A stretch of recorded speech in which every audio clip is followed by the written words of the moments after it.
Ксенечка, я люблю тебя.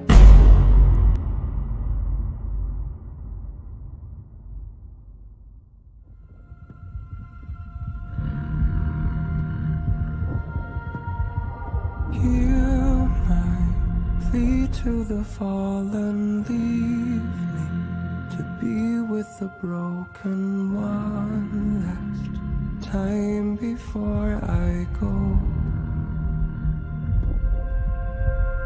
Hold the last burning ember, let us never surrender. May we rise up to the for the glory and the fall. For the weak and the broken, for the lost and forsaken, let us never surrender. May we rise up to the call. For the weak and the broken, for the lost and forsaken, let us never surrender. For the glory and the fall.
For the beat and the broken, for the lost and forsaken, let us never surrender.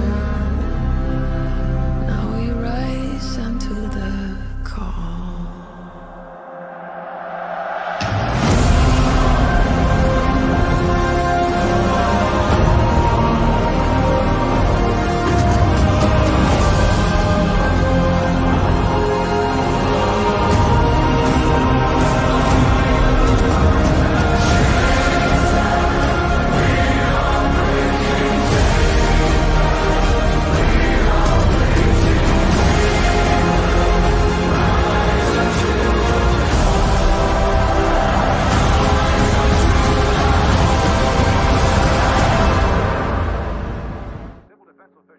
All right, orc hunters, check on into the stream. Oh, it would be good to have a front camera.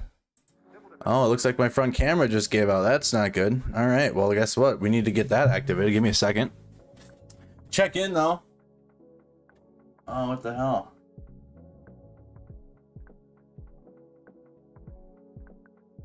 Oh no. Okay, hold on. Almost there. I had it all set up before we started, and now it's not. Hold on, orc hunters. Okay, there we go. Now we're good to go. I had this phone. This camera is my other stream phone, so I had taken it all down and all the settings had came off when I was live at the state fair. But guess what? The state fair is over with. We're back live covering the war in Ukraine on a nightly basis, on a daily basis, back covering the daily news topics. It was the last day of the Minnesota State Fair, and thank you again everybody that tuned into my state fair streams, kind of taking a break from everything that has been going on in the world and in the war in Ukraine. And it seems like nothing's changed. Russia's continuing to get their ass kicked. Soldiers in the east that are fighting for the Donetsk People's Republic and some of these other conscript battalions fighting for Russia are not doing that. They're not picking up their weapons and fighting. They're going AWOL. The payments going out to these Russian troops are getting faulty, and so it's getting weird for the Russian military. They have no plan of action, and they just are continuing to like almost Leroy Jenkins this entire thing. And it's not working out well for them. They're getting destroyed. Ukraine is now retaking territory in the south, and we're going to talk about that during the stream. We're going to talk about the counteroffensive during the stream that is continuing. We're going to talk about the nuclear power plant that Russia has seized and is using as a nuclear like shield to prevent Ukraine from hitting any of the Russian targets. Russia's launching rockets from the Zaporizhzhia nuclear power plant towards Ukrainian targets, so that way Ukraine can't fire back. So they're using it as kind of like a nuclear human shield. So we're going to talk about that and go into the latest combat video and clips, including a extra long upload from a YouTube channel called Civ Div. I'm sure many of y'all have tuned in to Civ Div on YouTube. Facebook audience are going to get to tune in as well, but he posted a 41-minute combat video of his first mission in Ukraine during the initial invasion. We'll watch that at the very end. I want to make sure we cover all the latest stories and everything coming on right now before we get any some old information, as well as a map update. We're going to have a map breakdown, and I'm going to have that ready for you right away here after I go down some of the latest news that is going on in Ukraine. We're going to go through the latest territory changes on the ground and some of the map changes.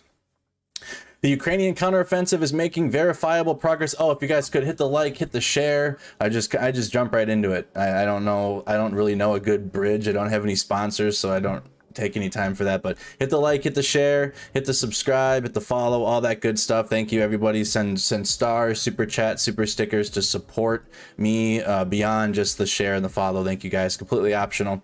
Anyways, as I was saying, the Ukrainian counteroffensive is making verifiable progress in the south and the east. Ukrainian forces are advancing along several axes in western Kherson Oblast and have secured territory across the Siversk Donetsk River in Donetsk Oblast.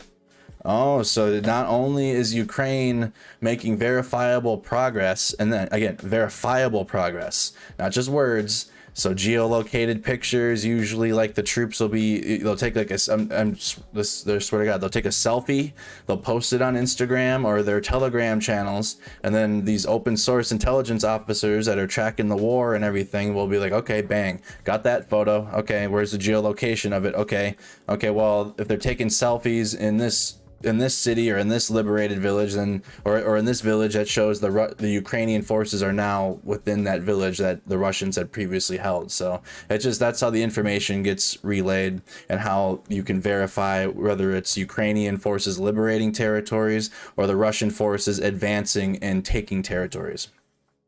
The pace of the counteroffensive will likely change dramatically from day to day as Ukrainian forces work to starve the Russians of necessary supplies, disrupt their command and control, and weaken their morale even as counteroffensive ground assaults continue. The Russians will occasionally counterattack and regain some lost ground and will, of course, conduct likely fierce artillery and airstrikes against liberated settlements and advancing Ukrainian troops. Ukrainian forces have made substantial enough progress to begin evoking more realistic commentary from the Russian mill bloggers who had been hewing very closely to the Kremlin's optimistic rhetoric until today. We're just spewing that Russian ideology, spewing the hopium of the Russian. I mean, you can see them in the comments as after Mercado Media is done for the day. Oh, we got some super chats coming in. Otis with a $2 super chat, Rose with a $3 super chat, Neri with a $5 super chat. Greetings from Brazil. Do you think Russia is trying to start negotiation talks? I don't believe that they're going to. They're saying that they're going to. We'll get to that as well. I'll remember that. Thank you, Neri. Russia's saying that they're ready to negotiate talks with Ukraine. Stop. Just no. We'll get to that. And Otis Fats, $5 super chat. Long live Dwayne from OBN. Thank you again so much for your super chat. So, as I was saying, you can see it in the Mercado Media. The trolls will comment afterwards of the people that have just, for some reason, just support Russia's goals here, or the Russia's Russia's ideology, if you will, and you can just see them. I think they've stopped commenting actually for the last week. I've been working at the state fair. I haven't been too plugged into what's going on, but I haven't seen these trolls that usually are just, oh, so it used to be the mythical Ukrainian counteroffensive in the south, and now that it's like full blown, like there's nothing to question. That's usually how these things go. We'll see in action, we'll see like, oh damn, Ukraine's making moves, and then the Russian trolls will be like, yeah right, blah blah blah blah blah blah blah, and then they're doing it, and it just continues. The Russian military is losing. Okay, Vladimir Putin is losing this war. Russia is losing. There's no question about it at this point. Like the Russia's, if you want to know, like if you haven't tuned into a war stream in a while, or like an update, or you don't know, like you just want to know who's winning or losing, Russia is taking massive L's at this point. Woody $2 super chat and EVD $10 super chat. Thank you.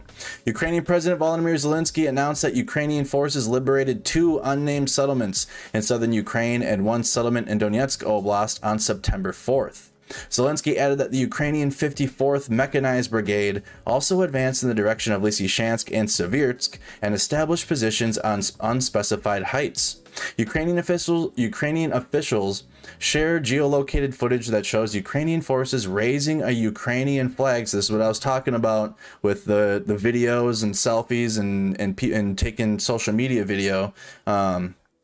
Shows that the Ukrainian flag on a hospital building in Vitskopelia, which is south of Kherson Dnipropetrovsk Oblast administrative border. Let's try to pull that up. Let me see, I got a source for that one. And see the flag being put on the hospital. I'm gonna pull this thing up here quick. Might have to save this and watch it again during the map breakdown, which have been doing very well. The map breakdown videos have been doing excellent. Thank you to everybody that's been tuning into those. It's actually a photo, y'all. So we have a picture here. Here's Ukrainian forces liberating the hospital in, one more time, what's the city name? Like I said, these things are posted in Telegram channels. It's not on mainstream like Instagram and stuff. It is in Vitskopelia.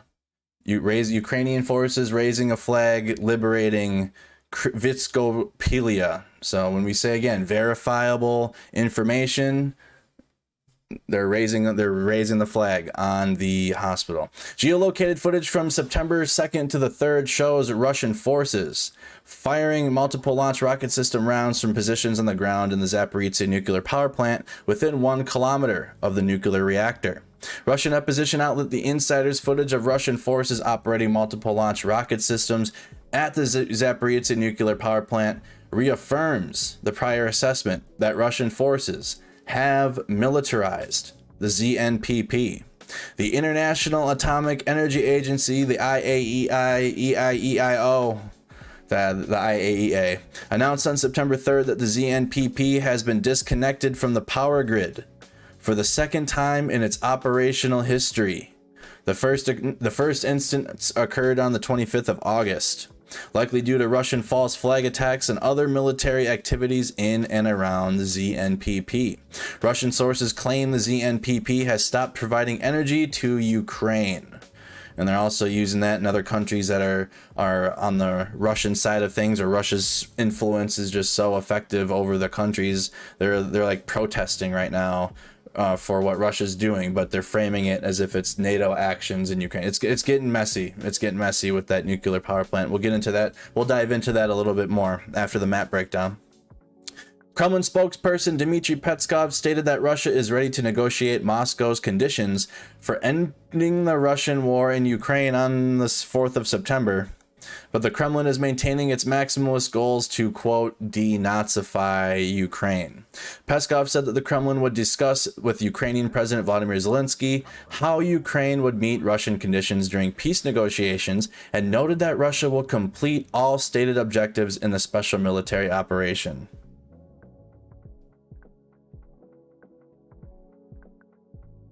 Peskov also noted that conflicts end the negotiations table and expressed that relations between Russia and the West will improve soon.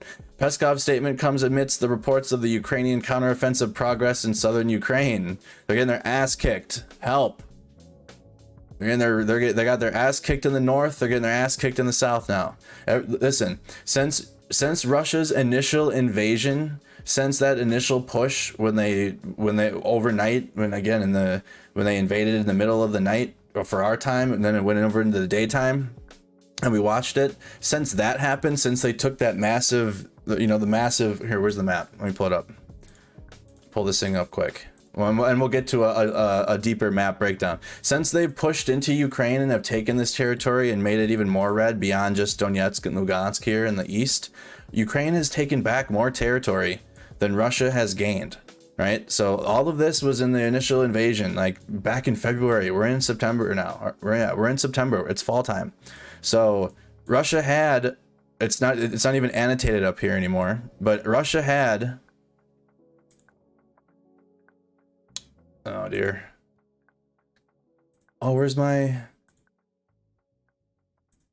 oh, come on. All right, 1 second. I got to get my draw app back quick. 1 second. I don't know why my things just delete. Hold on, chat. Gotta get my extension back real quick.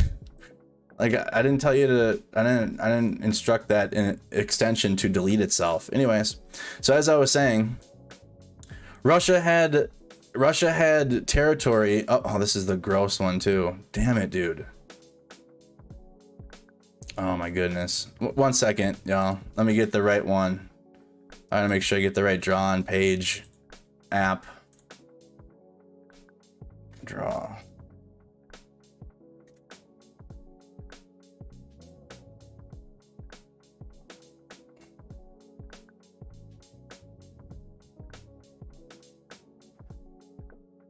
Why did you take that away from me? Hold on. Uh-oh, chat. Hold on. It says that no. Why would you take away my drawing?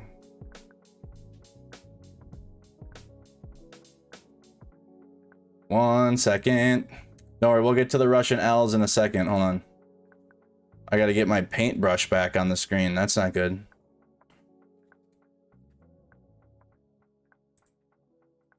Page.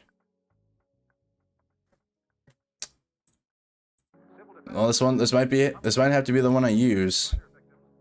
Oh dear. It doesn't even work the same.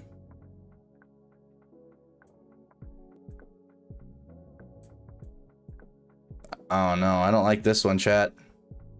Why do I leave my room and go out in the real world for a little bit and everything comes back broken? I don't get it. 1 second. Hold on. I need my one app.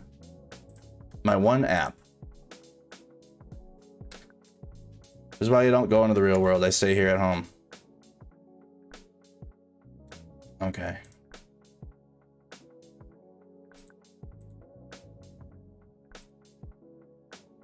What the fuck is that? I don't like this. Uh-oh. I wasn't ready to deal with this, chat. Hold on, give me 1 second. Okay, we can make it work. Let me see.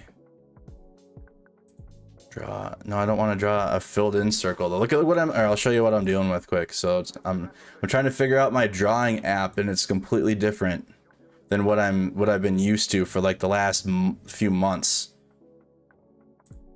All right, I might just have to manually draw the circles when I do it. All right. And figure out off stream what the hell happened to my other drawing app. Might just have to manually circle things, which is no problem. All right. Anyways, let's continue on for the sake of time and people are watching here. So, all right. So back to what I was saying. The Russian forces had the north of Ukraine. I can't even do anything with this thing. Oh my goodness. This is going to be the worst. Russian forces had the north of Ukraine secure. Up here. Okay, there we go. Up here, I'm sweating now. Where else do they have? Over here. And then everything in the blue was red as well. So all of that, for what I was trying to say, is Russian forces have lost more territory since the initial invasion now at this point on September 5th, 2022 than they have gained. They're gaining some incremental territories in the east still at this point. They're gaining very incremental ground. I mean, they gained Siversk and Lysychansk, so they pushed this front line over in the east westward by 6 to 10 kilometers. But the Russian forces had all of this, was all solid red. This was all Russian territory at one point during the initial invasion. Even the blue over here, all the blue was Russian. Any blue on the screen, that is now liberated territory in Ukrainian control. So again, since the initial invasion, since the initial push, Ukraine destroyed Russia up here in the north. This is so silly. How does this even work?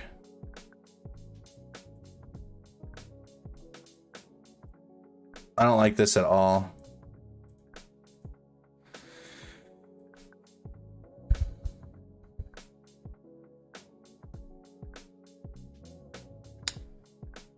I don't like this at all, yo. Like, cause look at this. What am I supposed to do with this circle? It's not even the same type of circle. I might have to skip this part.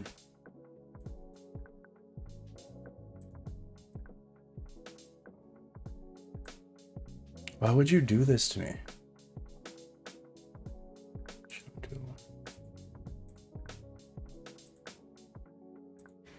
Absolutely terrible. This is the worst. This is the worst drawing app there is because it doesn't make any sense. 1 second, y'all. Okay, that's a circle. How do I change the colors? Nope.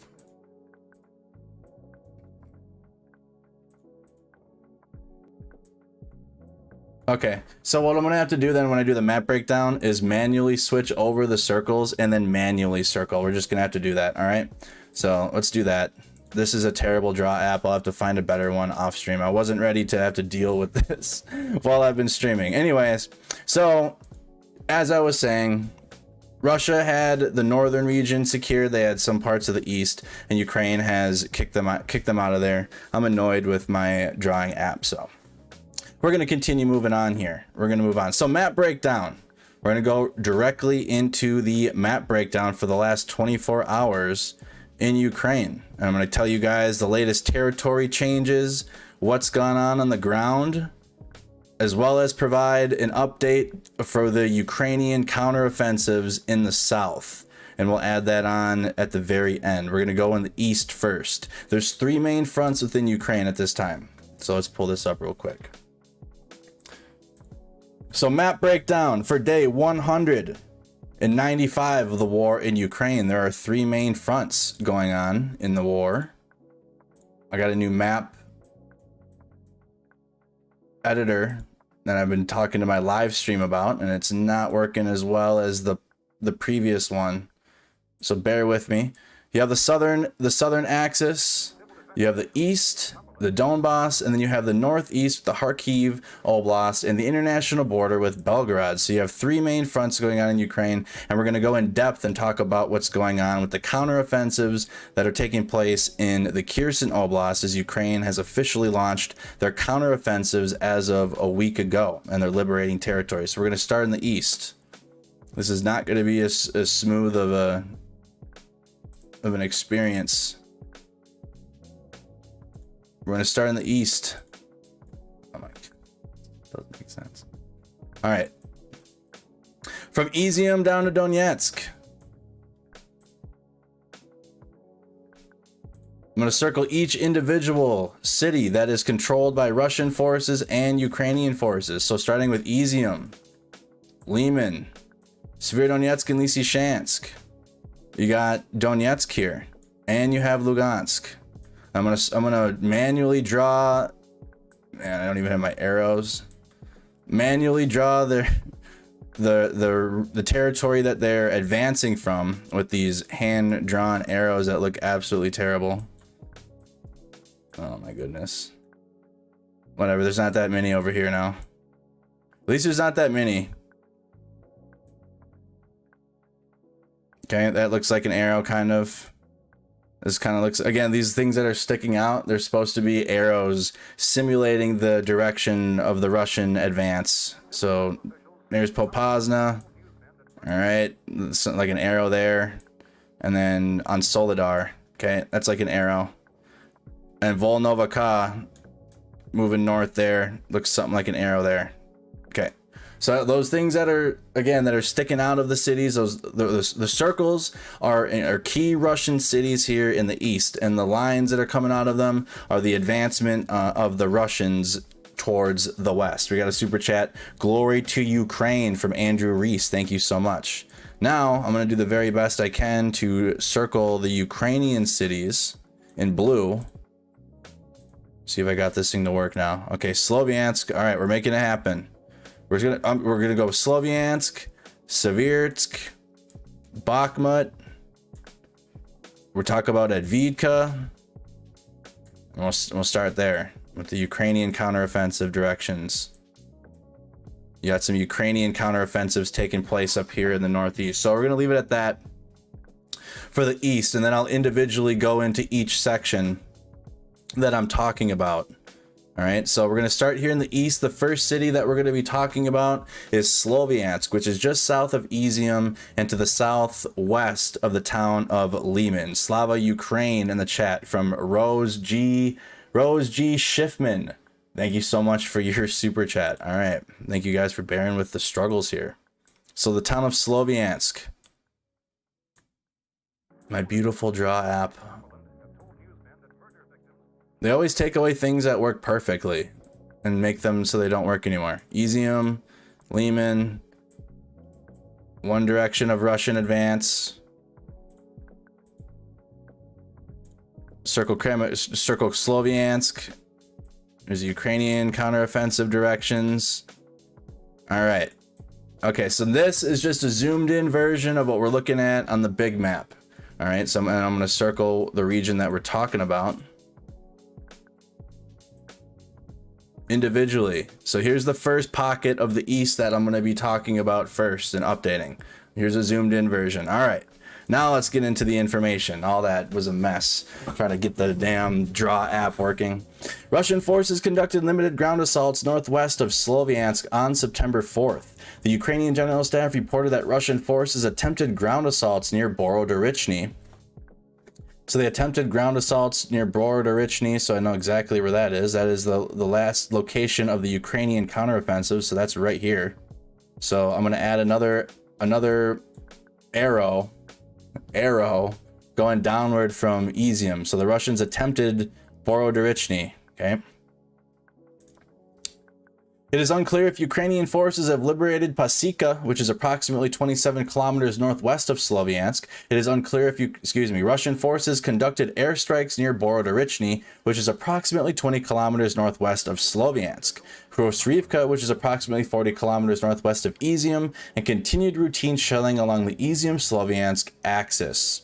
So Russian forces they conducted airstrikes near Borodarichny.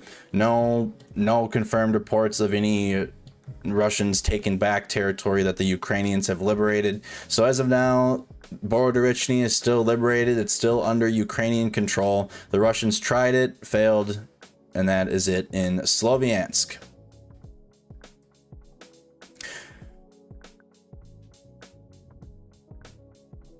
Oh, a little more on Sloviansk.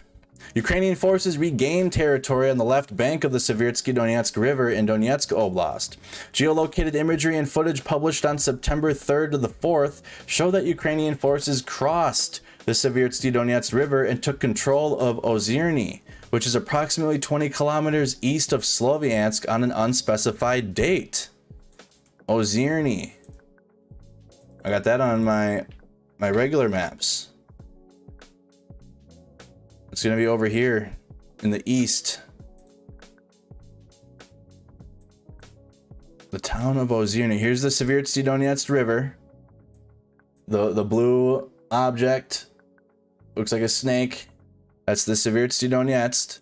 So then here's the town of Ozyrny on the other side of the river that the Ukrainian forces have allegedly liberated or took control of it.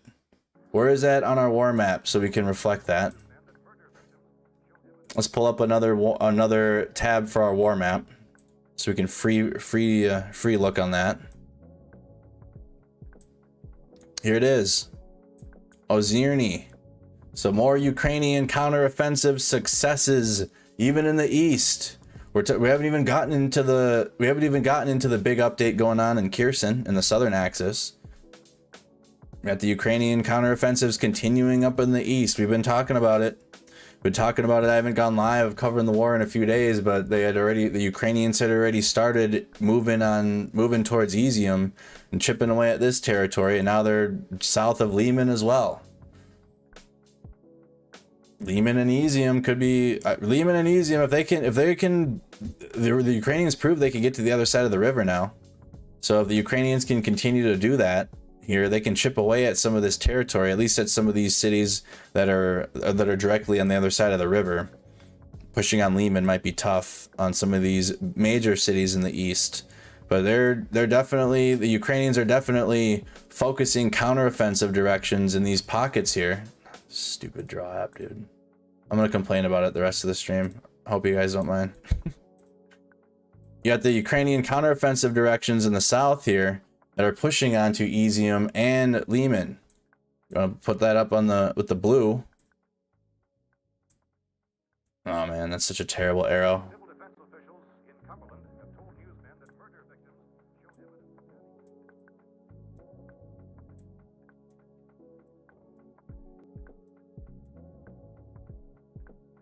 And you got the Ukrainian counteroffensive directions going on here in the east. Big map. Looking at the big map. So let's circle. I don't want too much clutter, but let's circle here. Ukrainian counteroffensive successes, and then also in the town of Ozyrny. So we're looking at 2 Ukrainian successes so far as of the report in the east, and that's in the town of Ozyrny, and then Borodarichny and some of the villages and cities to the south of Izium. So we're seeing some Ukrainian counteroffensive successes in the Donbass as of right now, or as of this map update. We're going to continue on. In regards to the town of Siversk, now. So now we're going to be talking about this specific city. Delete these. The town of Siversk is just to the east of Sloviansk. Right here.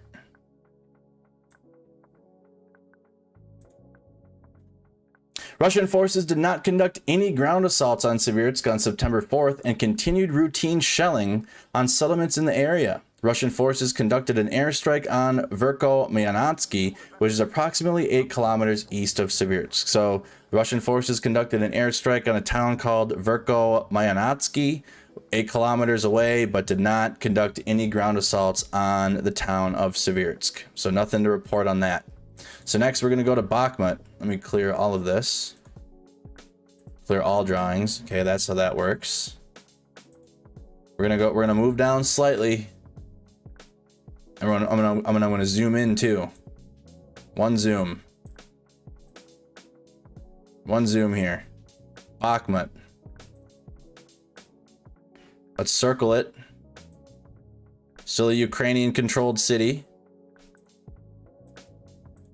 You got the city of Popasna here, Russian controlled, Wagner, private military contractor controlled.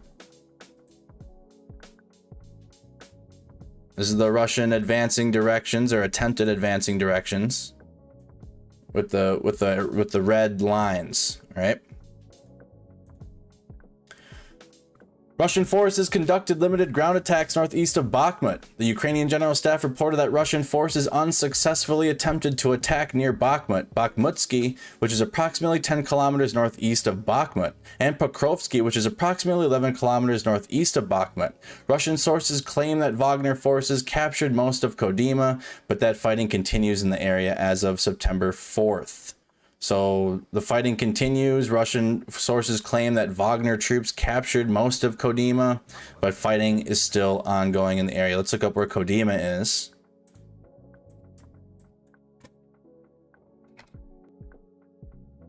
Town of Kodyma. just to the north of Horlivka. Let's go to our main map. We can delete this.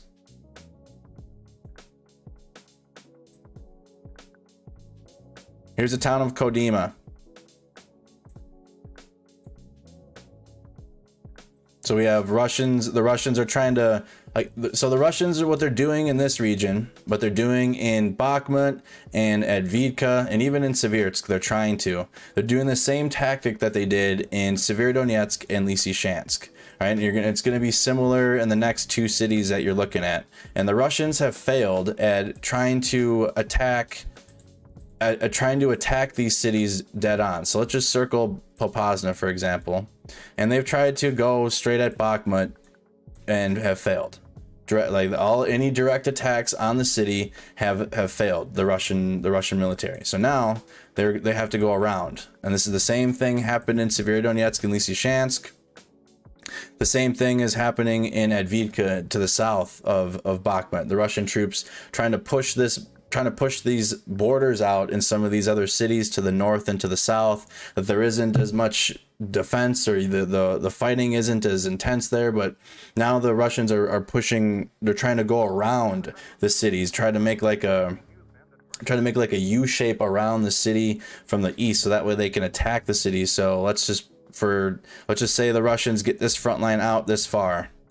Same with me when we go down to Advidka. Just say that they do this. Not saying they will, but this is what they want to do. Then the Russians can move on Bakhmut. Let me circle it. Then the Russians, in theory, would be able to move on Bakhmut from other directions, or even if they move the front line out even further, they can attack Bakhmut from the west. That is what they're trying to do. It's obviously very incremental. Any gains that they do get, it's very, very slow.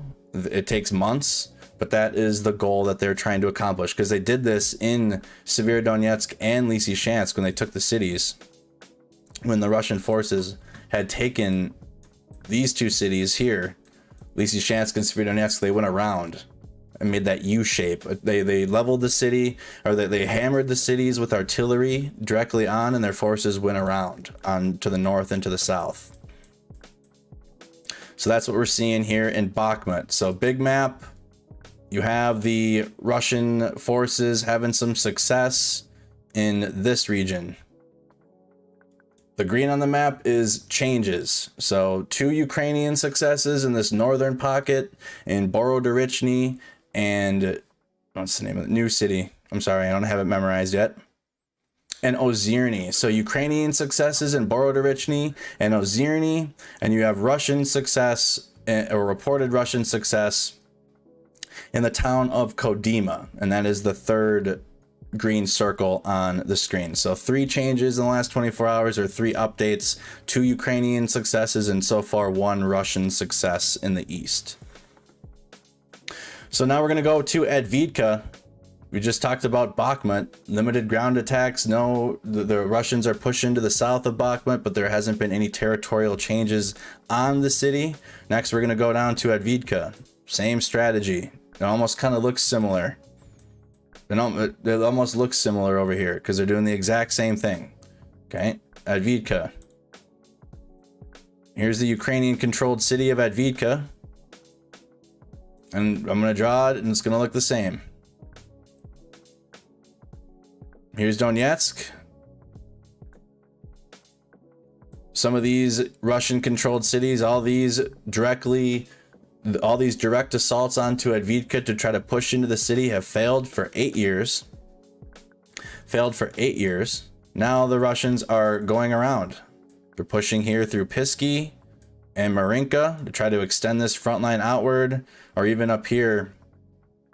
I don't know exactly what city that they're launching these attacks out of, but they're trying to extend this front line up north of Advidka as well. So for the sake of what they're trying to do, say the Russians get all of this territory, say the Russians take some more here, right? Just say that this happens, not saying it will, but this is what they're trying to do. Now the Russians can advance on Advidka from different directions, right? They're not going at it straight on. They're trying to extend the front lines to the north of Advidka outward and to the south of Advidka. exact thing that they're doing in Bakhmut, just to the north of Advika. It's just the Russian strategy to take cities. Same with Severodonetsk and Lysychansk at the beginning of the summer when they had taken that city. Russian forces conducted limited ground attacks northwest of Donetsk city on September 4th. The Ukrainian General Staff reported that Russian forces conducted unsuccessful ground assaults near Prvomyatsky, which is 10 kilometers northwest of Donetsk city, and Pisky. Russian troops continued routine artillery strikes along the Advitka-Donetsk city front line. So no changes. Just because I drew all this on the screen, that's what they want to do, doesn't mean it's happening. But that's what their goals are based upon what their actions are. Doesn't mean that it's going to happen, all right? I don't want to be too predictive out here. Everyone all thought Russia was going to take Kyiv in 3 days, and now here we are over 6 months later, all right? So this is what they're trying to do. So they've had some recent successes in the last couple weeks in the town of Pisky and Marinka. That's what you see, these two yellow parts of the map sticking outward. They haven't had any successes in the last week or so, so we don't need to report on that, saying that the Russians have had successes there lately, because they have not. They've stalled. Unsuccessful attempts to advance in the Advitka direction. So no Russian gains, no Russian victories here on the town of Advitka.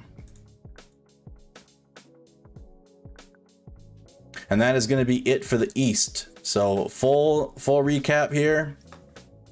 Full recap for the East. Not too many changes as it is on a nightly basis. It's very much a war of an attrition. We'll get to the South because lots of changes happening there. But in the East, more Ukrainian wins. More Ukrainian successes in the East as of the 5th than Russian successes. And this is the only area in Ukraine that the Russian forces are having any sort of success. I'm talking not war. They're not winning the war at all. They're not making any. The Russians are not making any moves to win the war in a militarily, like on a force generational capability level. Like their military isn't going to do it. Gaining the territory that they are in the East isn't going to do it. But the Ukrainians now, even in the East, are gaining more or liberating more territory than the Russians are gaining now, even just on a smaller, on a micro scale, looking at it. So 2 Ukrainian successes, 1 Russian success that we're watching. The Russians have had incremental successes on Bakhmut for the last 2-3 months. They've been taking like a city street a week or so. So we'll stay updated on that. But that is it here in the East. 2 Ukrainian victories, 1 Russian victory that we're tracking. Next, we're going to go up here to Kharkiv Oblast and the international border with Belgorod. This is a quick one every time. Belgorod and Kharkiv. There just isn't too many updates. Not too much has changed here. It's even more of a war and attrition up in this oblast. Russian forces did not conduct any ground attacks north of Kharkiv city and continued routine shelling of Kharkiv city and the surrounding settlements on September 4th and 5th. A Russian mill blogger claimed that Ukrainian forces struck the city of Volvychansk, which is 75 kilometers northeast of Kharkiv city and on the intersection of the T2-104 and the T2-108 highways. Social media footage showed a powerful explosion in Balikla. Let's pull that up. We got some social media footage. Anytime we get some footage or something with a video, make sure we add that. What do you mean? Doesn't exist? Oh, never mind. What is this?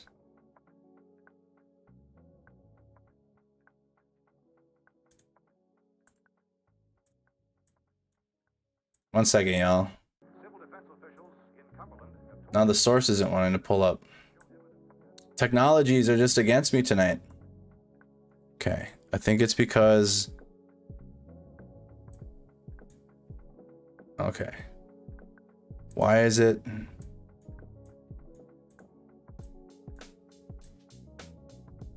Okay, if I do that, now I should be able to pull it up.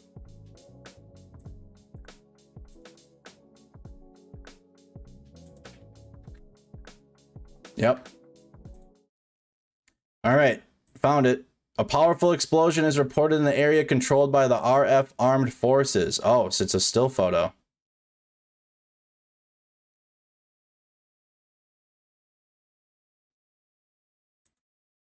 There's the geolocated picture.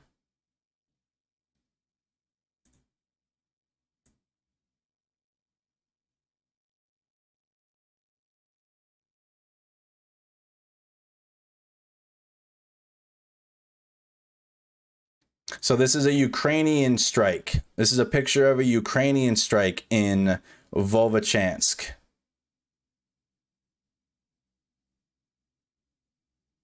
On the intersection of the MO3 and P78 highway. So just more, again, Ukraine has had a very, very good summer in these last couple months with how they're responding to the Russian invasion right now. The Ukrainian military is having wins lately. Nothing but successes with hitting Russian targets, key Russian military targets, bridges, infrastructure, ammunition depots. They've just had nothing but successes lately, and they're liberating villages, and we're going to continue reporting on it. So Kharkiv and Belgorod, that is it. Ukrainians have struck the city of Volvochansk, which is right here on your screen. So that's Ukrainian strikes here.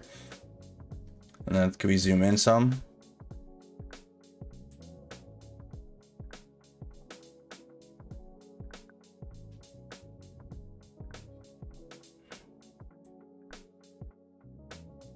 I had the other city memorized. I guess I don't. Let's look that up quick. Volvochansk is there, just on the other side of the Ukrainian counteroffensive territory, and then they said in Bakhmut.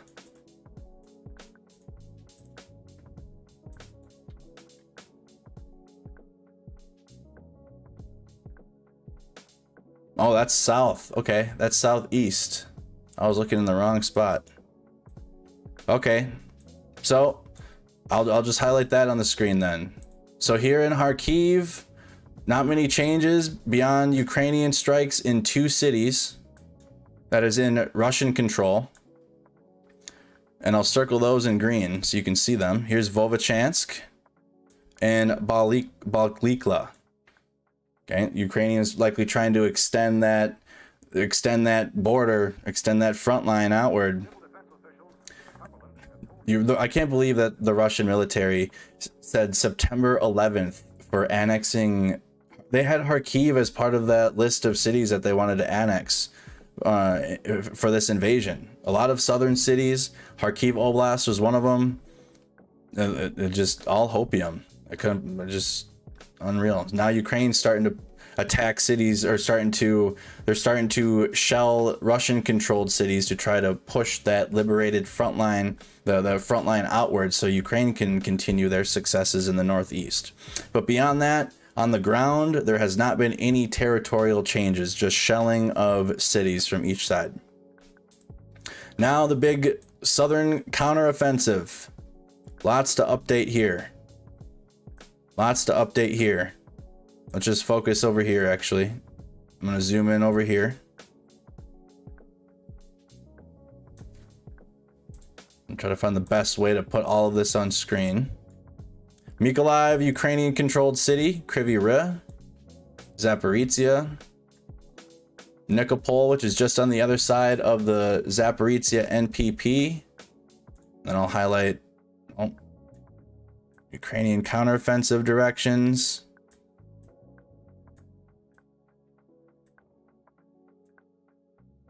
Into the Russian territory.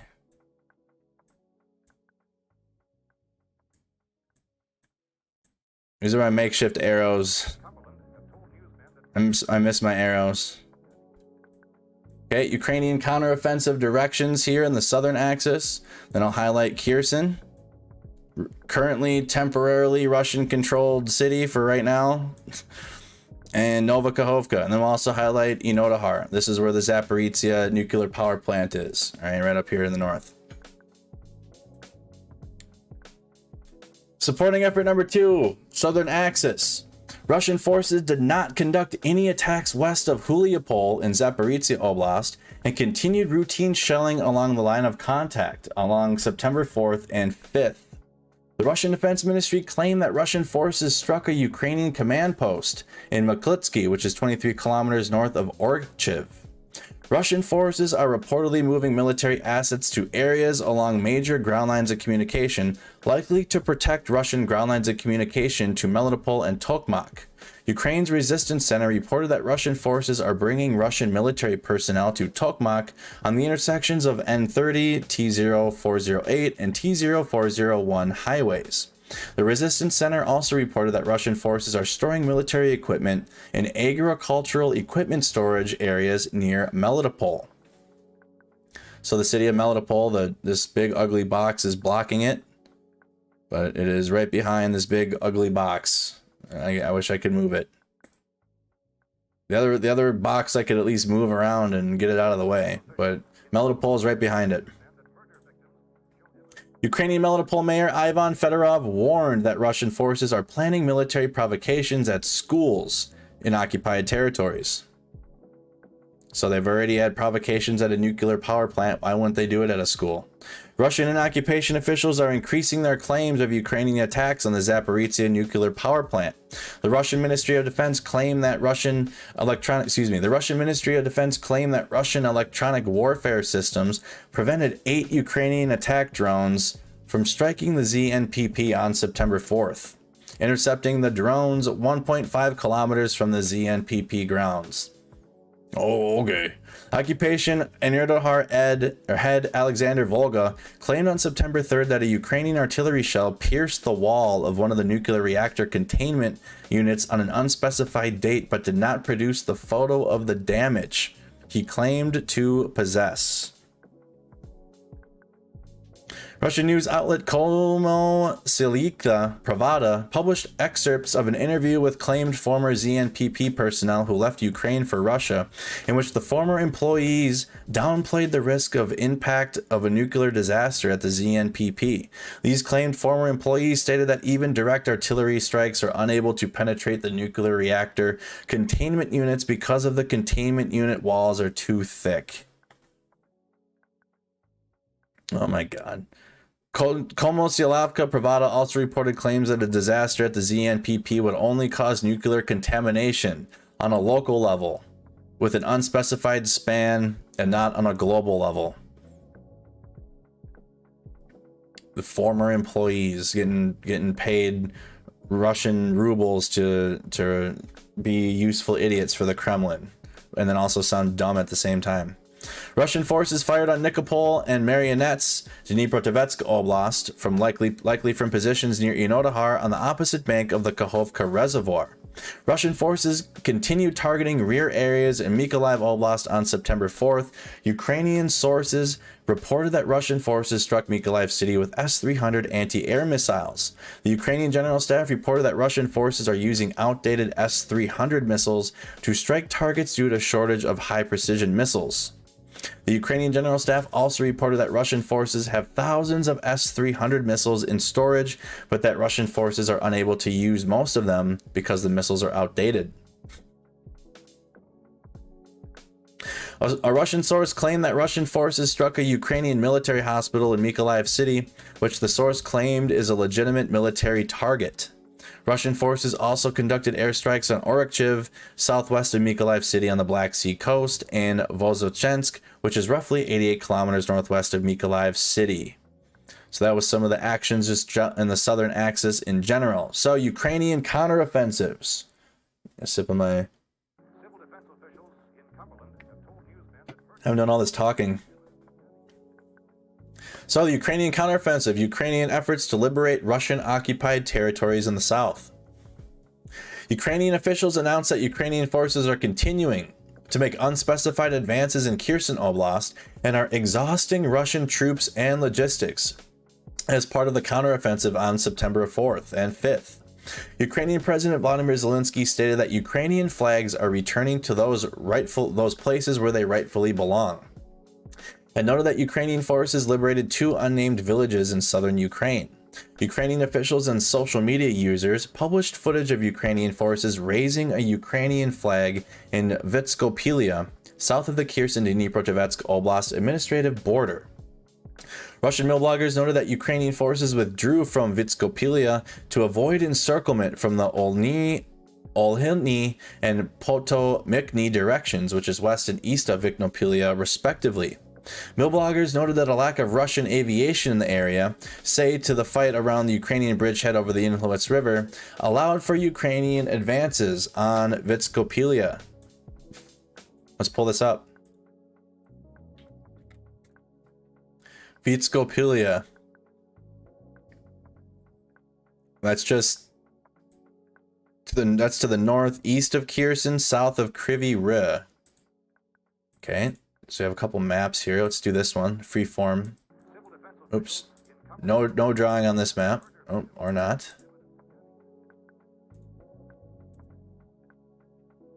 Okay, now we can move.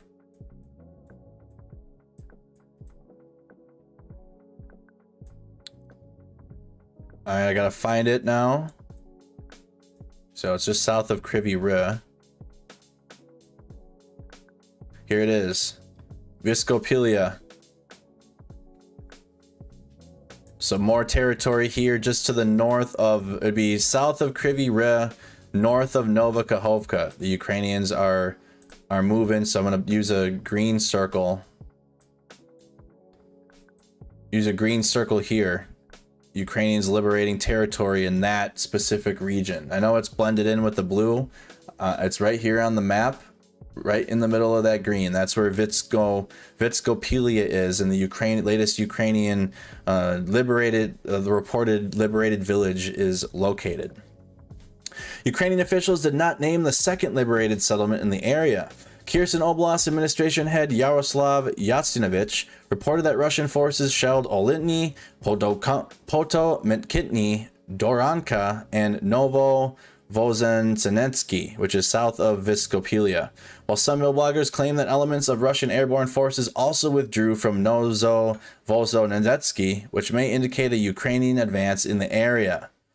So the Russians have retreated from this city, Novovozhensky. I swear, watch. I'm not kidding. It's a long word. Look at how many letters there is there. There it is.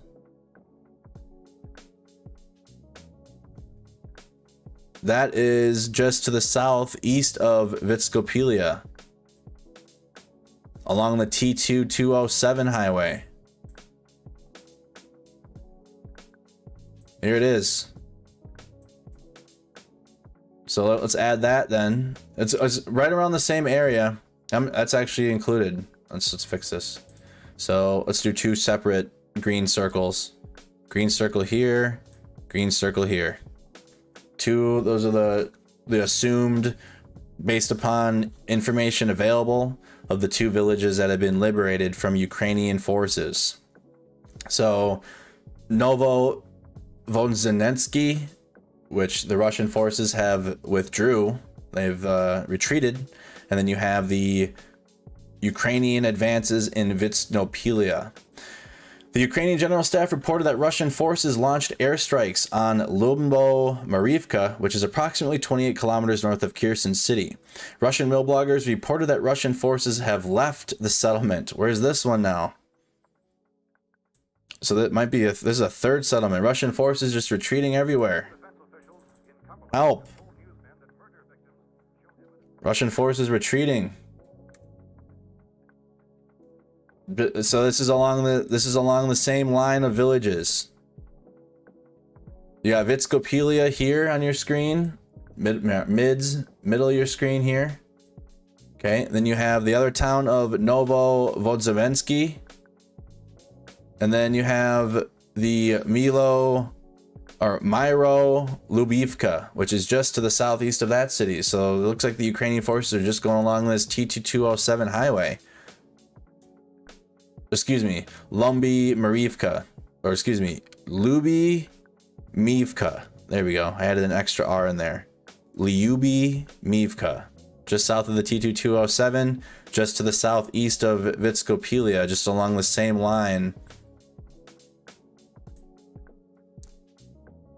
just along the same, here's Lubimivka. So on the war map, it doesn't have it in Ukrainian territory. That might change.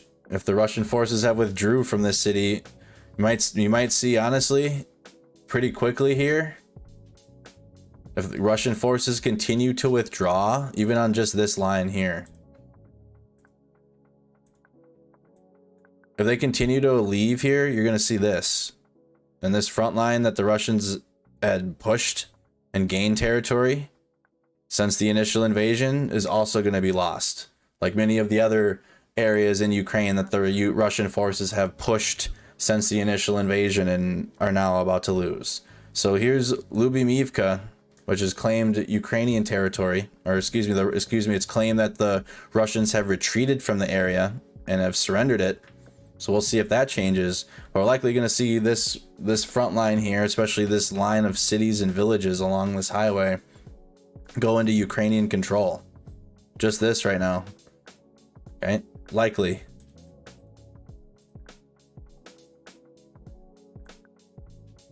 The Ukrainian General Staff noted that servicemen of the Donetsk People's Republic, the 127th Regiment of the 1st Army Corps, have refused to fight, citing lack of supplies such as water.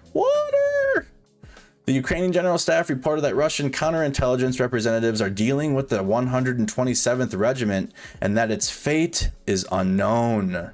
Russian forces formed the 127th Regiment of forcefully mobilized personnel in Donetsk and Lugansk Oblast in early April, along 4 other DNR regiments, the 103rd, the 109th, the 113th, and the 125th Regiments. The Donetsk People's Republic redeployed the 109th, the 113th, and the 125th Regiments to northwestern Kherson Oblast in late July, and the 109th Regiment has reportedly surrendered on the first day of the Ukrainian counteroffensive. 1 day into the counteroffensive and they surrendered. It is likely that Russian forces are reinforcing their frontline positions with inexperienced and forcefully mobilized elements that lack the will to fight. Gimyanuk noted that Ukrainian counteroffensive strategy is to exhaust Russian forces and added that Ukrainian forces have enough resources and forces to restrain Russian combat power in southern Ukraine. Ukrainian forces continue to strike Russian ground lines of communications, ammunition depots, and key positions to support Ukrainian ground counteroffensive efforts. Ukrainian officials reported that Ukrainian missile and artillery units struck a Russian ferry crossing the Buryaslav, which is north of Novokhovka, and social media users published footage of Ukrainian forces striking a segment of the Antonivsky road bridge on the left of the Dnipro River. Let's see if we can pull that up.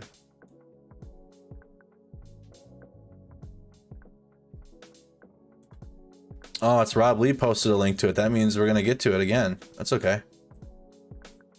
They're using Rob Lee as a source here. Okay, we got Telegram.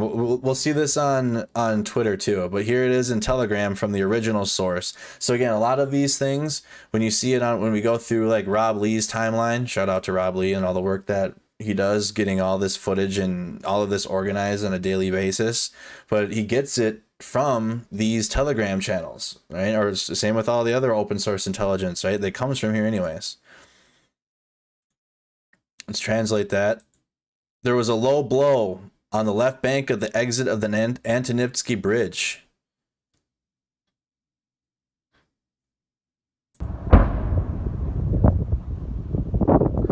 Ukraine striking them bridges.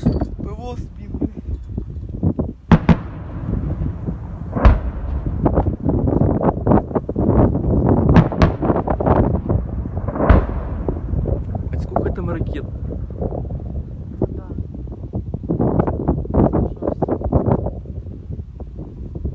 Нормально, блин.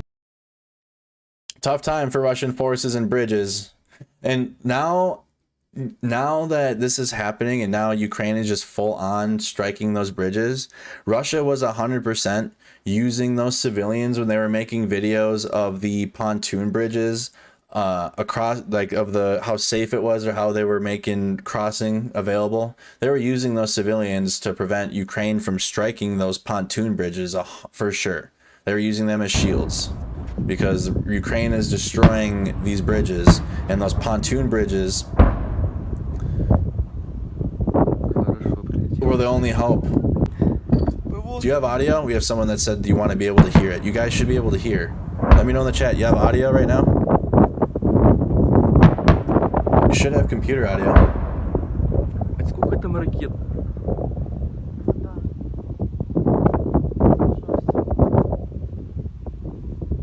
Нормально, блядь. Let me know in chat really quick. You guys have audio? Audio good? Okay, yes. Okay, good. All right. We have plenty of video to go through. This is all still a part of the map update. So thank you guys for letting me know that. We're good to go with audio. Back to the map. We'll get through the video. So Ukraine still destroying bridges. And that one being in Nova Kakhovka, as Ukraine continues to strike key targets, preventing the Russian military from being able to resupply their units in this northern region of the Dnipro River. Again, so this counteroffensive, I'm going to draw the line where they're going to stop at, because don't think that this is going to be a sweeping counteroffensive. I mean, even right now, it's not. They're not taking large swaths of territory. But in general, even if they do push at some point here in the coming weeks and actually like start taking massive swaths of territory, they're not going to get further. The Ukrainian forces, as of right now in this stage, it's almost winter time, but before winter, if they do this, if they start taking swaths of territory, they're not going to get beyond the Dnipro River. Okay, just be realistic about it. And that might be the only goal they have, right? But at the same time, this is the stopping line. There's only a couple crossings. Ukraine's destroying them, and that's going to prevent the Russians from being able to resupply their troops across this river, because this river splits this whole upper, it's not even a peninsula, but it splits this whole upper part of the Kherson Oblast from the rest of it, that river. There's only a couple crossings. Ukraine's destroying them completely now at this point, not just taking them out and damaging them. They're taking out entire sections of these bridges now. And if they can do that and successfully stop any resupply of the ground lines of communication up north into this northern section, then Ukraine can likely start to be more comfortable in taking larger swaths of territory at a time with minimal risk to taking artillery fire, or you know, say they take like a village close to the front lines here, close to the river, and then the Russians just resupply that with and again, this is a what if situation, but if they just resupply the unit that Ukraine had just lost a lot of troops in to try to push and liberate, and then Russia's just able to get troops across that bridge, and then now they have fresh troops that they have to fight. So that's why Ukraine's taking these key structures and infrastructures out, so Russia can't do that. But at the same time, we just learned that the fighters for the Russia, the DNR, the Donetsk People's Republic, are refusing to fight. They're not going. And in the Far East, the LNR the Lugansk People's Republic, they don't even want to fight in Donetsk, and vice versa. They don't want to fight beyond their little oblast. Russia isn't going to have that. Social media footage also showed Ukrainian forces continue to strike Russian targets, which we just seen. The Russian Defense Ministry claimed to intercept Ukrainian HIMARS, HARM, and Olka rounds in Nova Kakhovka and over the Kakhovka hydro power plant. Ukrainian social media users reported hearing explosions in Nova Kakhovka. So you do have Russians claiming again that they have intercepted HIMARS missiles. Let me know in the chat if y'all are obliged to believe that or not. But that is it. Russians have reported that they've intercepted HIMARS, but I've seen it on video. Russian mill bloggers claim that battles continued in 5 directions, east and west of Vitskopelia. Again, Vitskopelia is along that highway of villages that the Ukrainians are currently working to liberate, just south of Kryvyi Rih in the green circles on your screen. Millblogger accounts remain largely unverifiable as Ukrainian officials have not announced additional advances outside those mentioned. It's very tight information coming out of Ukraine. Right, the Ukrainian side, they're on a counteroffensive. Operational security is crucial. Lives are on the line here. Russia has more. That's it. Doesn't mean Russia's more trained. Doesn't mean Russia's better. So they're not. It doesn't mean that all Russia has is more right now. Okay, so anything Ukraine does extending themselves, they don't have the troops to lose, right? They don't have the equipment to lose like Russia does. Russia just they're shitty with them the way it is, but Russia just has more. That, if that makes sense, okay? Ukraine, if the Ukraine had as much, there would be a massacre. Ukraine would be able to start taking large swaths of territory to the south if they were evenly matched in firepower, but they're not. And so Ukraine can't afford to lose a lot of troops in this counteroffensive. That's why they're being very strategic, and it's working to their advantage. Millbloggers claim that Ukrainian forces were unsuccessful in advancing in the Petrivka direction southeast of Vitskopelia. Millbloggers claim that Russian and Ukrainian forces are engaged in street fights, which is on the eastern bank of the Inhlovets River, and that Russian forces still control the southern part of the settlement. Millbloggers also stated that fighting continued in the southern outskirts of Olitny, which is the next settlement west of Vitskopelia.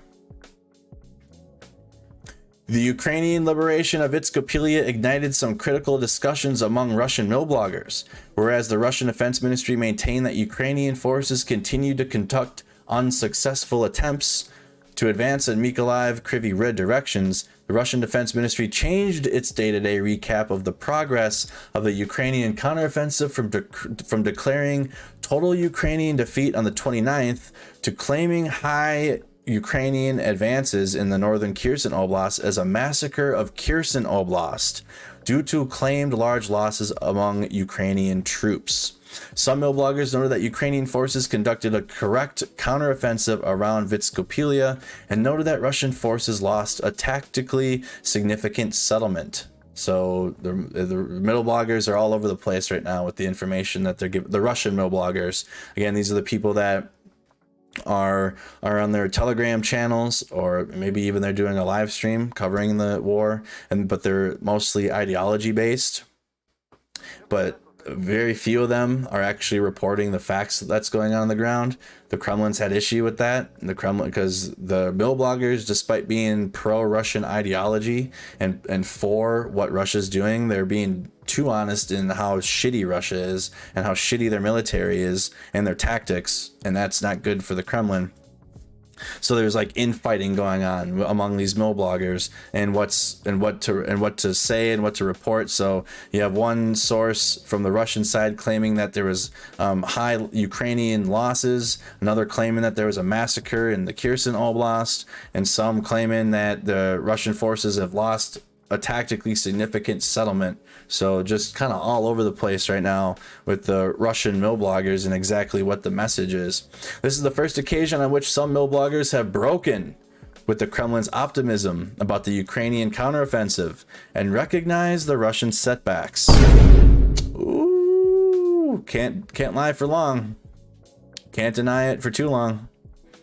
So that is the update for the counteroffensive.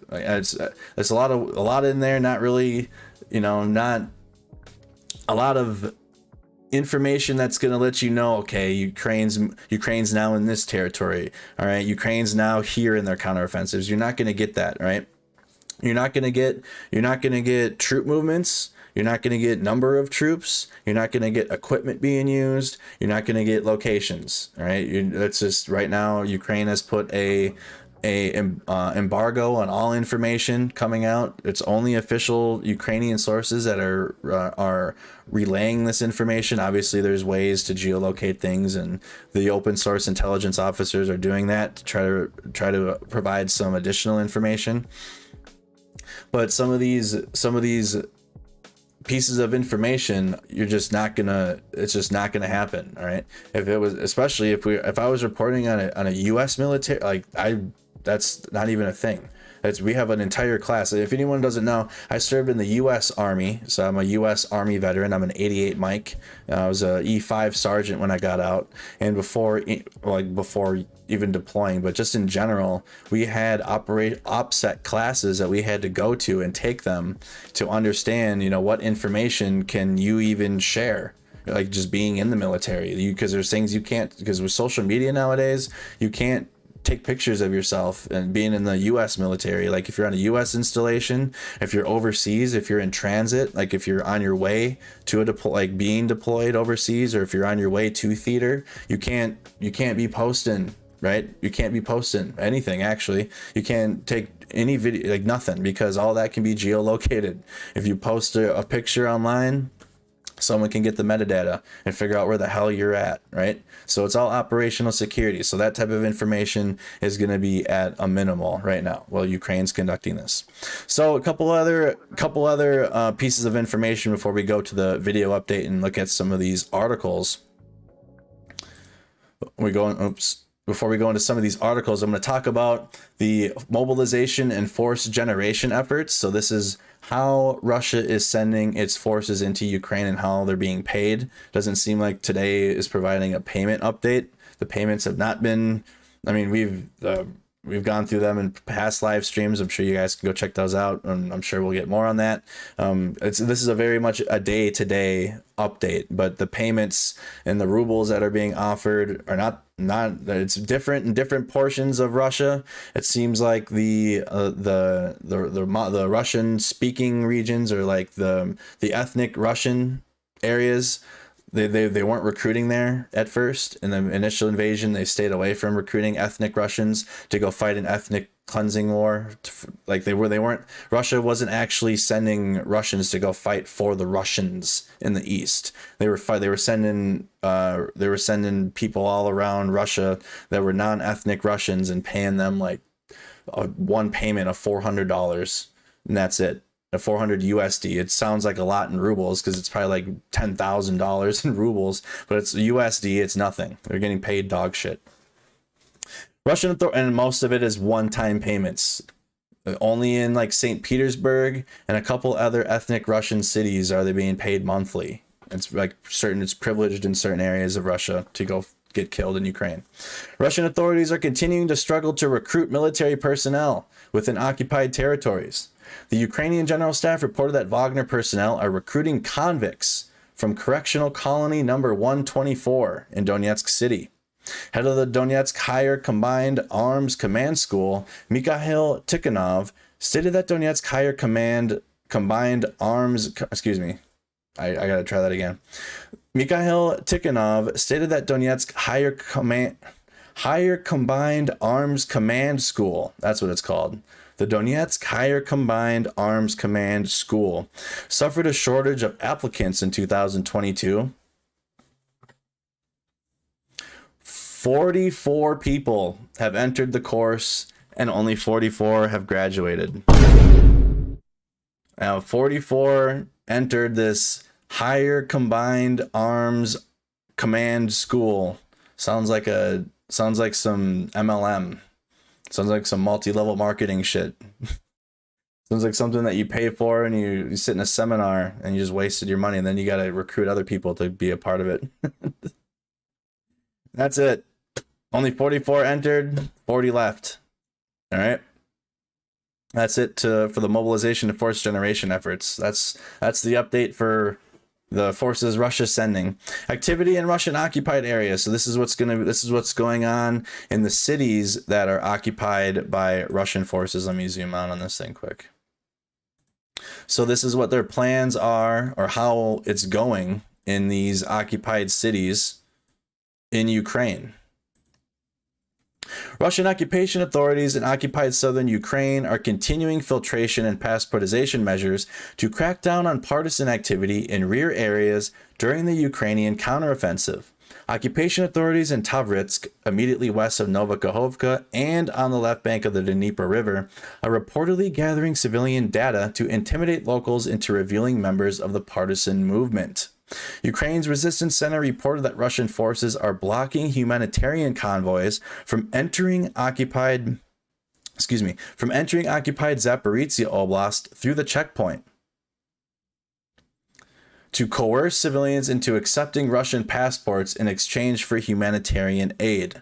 The Ukrainian Ministry for Registration of Occupied Territories announced on the 22nd that it is restricting all passage in and out of occupied southern Ukraine through Vaslivka in the Zaporizhia Oblast, the only checkpoint for such passage, to transit for humanitarian purposes only, likely because of the occupation administration's coercion and passportization efforts. So they're withholding humanitarian aid, enforcing them to become Russian citizens through their passportization efforts. So they're being forced now. So not only were they being forced earlier in the summer, the Russian occupation administration officials were going to the landlords, or like the building tenant owners of the apartment buildings, and then getting names of the tenants there to forcefully integrate them into the Russian Federation.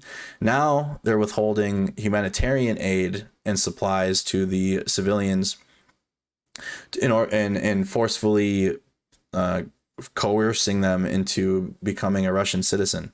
Russian occupation authorities are increasing measures to force Ukrainian civilians to send their children to occupation administration-run schools. The Ukrainian General Staff reported that occupation propaganda events marked the first day of school in occupied Zaporizhia Oblast on September 1st failed to garner civilian support. Ukrainian advisor to Kherson Oblast military administration head Serhiy Khan reported that occupation authorities in Hechenitsk in the Kherson Oblast are blackmailing civilians into accepting Russian passports and providing the data of civilians who left occupied territories to coerce civilians into working for occupation schools. Kalan stated that Ukrainian parents do not want to send their children to occupation schools after the school year started on September 1st. Ukrainian Melitopol Mayor Ivan Fedorov stated that the occupation-run schools are facing low attendance issues. The civilians are fighting back as much as the military is. This whole denazifying Ukraine, complete bullshit. The people don't want the Russia is not liberating these cities. Russia isn't going there and saving anyone. They're orcs, all right? They're simply orcs, and they need to fuck back off to Russia as soon as possible. Key takeaways from all of that. Ukrainian President Volodymyr Zelensky announced that Ukrainian forces liberated 2 unnamed settlements in southern Ukraine and 1 settlement in the Donetsk Oblast. Geolocated footage shows Russian forces firing multiple launch rocket system rounds from positions on the Zaporizhia nuclear power plant. Ukrainian forces continue to strike Russian ground lines of communication, ammunition depots, and key positions to exhaust Russian forces and restrain Russian combat power. The Ukrainian liberation of Vitskopelia ignited critical discussions among some Russian mill bloggers, while the Russian Defense Ministry maintained that Ukrainian forces continued to conduct unsuccessful attempts to advance. Donetsk People's Republic 127th Regiment of the 1st Army Corps personnel have refused to fight due to lack of supplies. Ukrainian forces regained territory on the left bank of the Siversk Donetsk River in Donetsk Oblast. Russian forces conducted limited ground attacks north of Bakhmut and west of Donetsk City, and Russian forces are reportedly moving military assets to areas situated along major ground lines of communications and rear areas in Zaporizhia Oblast. And that is your map update. Thank you guys again. Drop a comment in the comment section for more map updates. Hit the like, hit the subscribe button, and anything you guys would like to see added on to these map updates. All right, y'all, that is it for the map update. Now we're going to be getting into video clips, or you guys have any questions for me? Any questions in the chat? That was a lot of talking. A lot of information there. A lot of important information that doesn't get reported on massively. I know it's a lot. I don't have too many videos along with it yet. I'm working on it.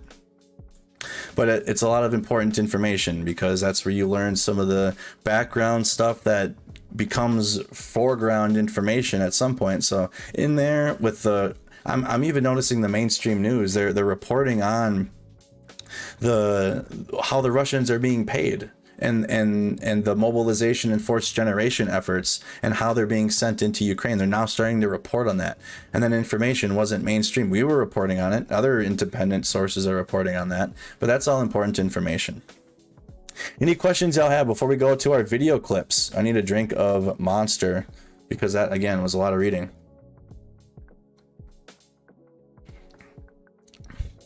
Any info on the Russians shelling their own special ops teams? Not that I have seen. I know we need to look up the Zaporizhzhia nuclear power plant.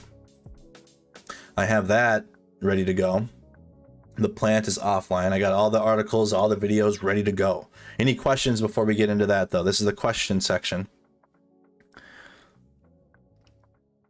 I haven't played John Sweeney yet. No, we haven't done any videos. We're about to. And this is the video clip section. That was all a map breakdown. You can see the shout out to editor Larry. He provides a beautiful edited version of that entire hour-long map breakdown I just did. And it's like 25 minutes long. So real good. Anything else? All right, I'm not seeing any questions for me. So I am going to continue on here. We're going to continue right along. So AP News. Ukraine says nuclear plant offline after Russian shelling.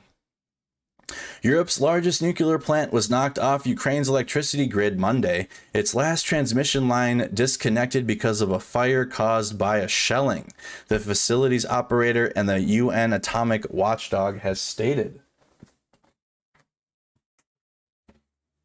I want to say I forgot my safety meeting.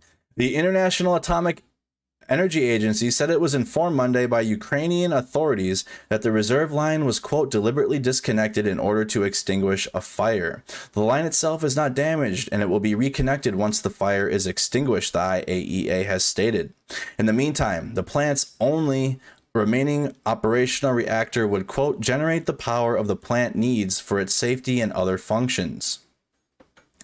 Misael Schneider, an independent analyst in Canada on a nuclear energy, said that it would mean the plant was likely functioning in island mode, producing electricity for just its own operations. So just keeping the facility online, not necessarily producing power outside of the nuclear plant, like for the rest of Ukraine, but it will at least keep all of the systems online within the plant itself.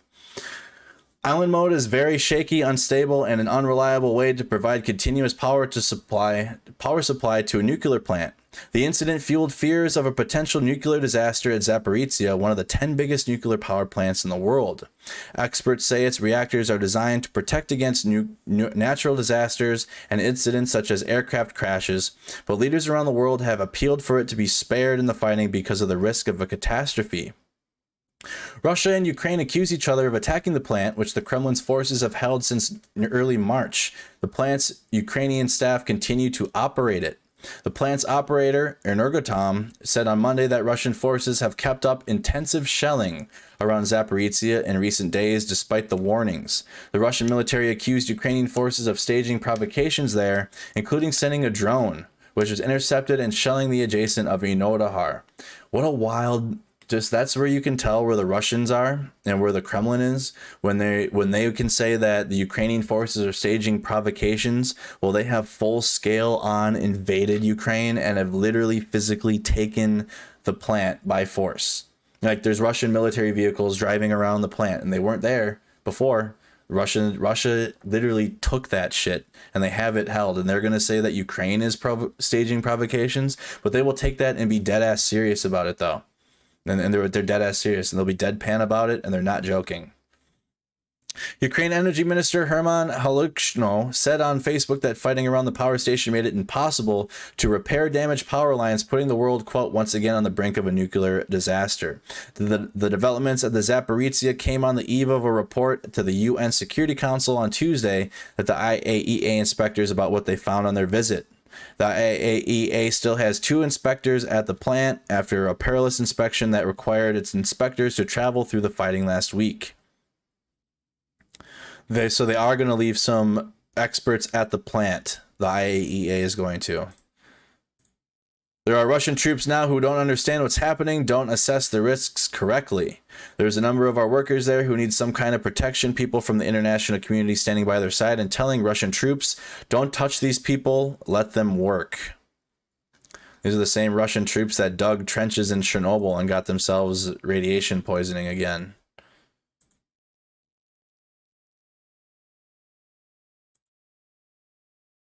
So we have some recent photos that have been taken we can go through.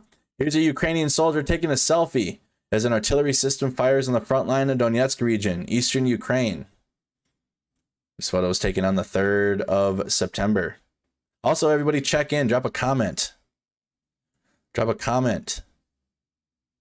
Let me know where you're tuning in from. What city, what state, where in the world. A Ukrainian soldier fires on the front line of Donetsk region, eastern Ukraine.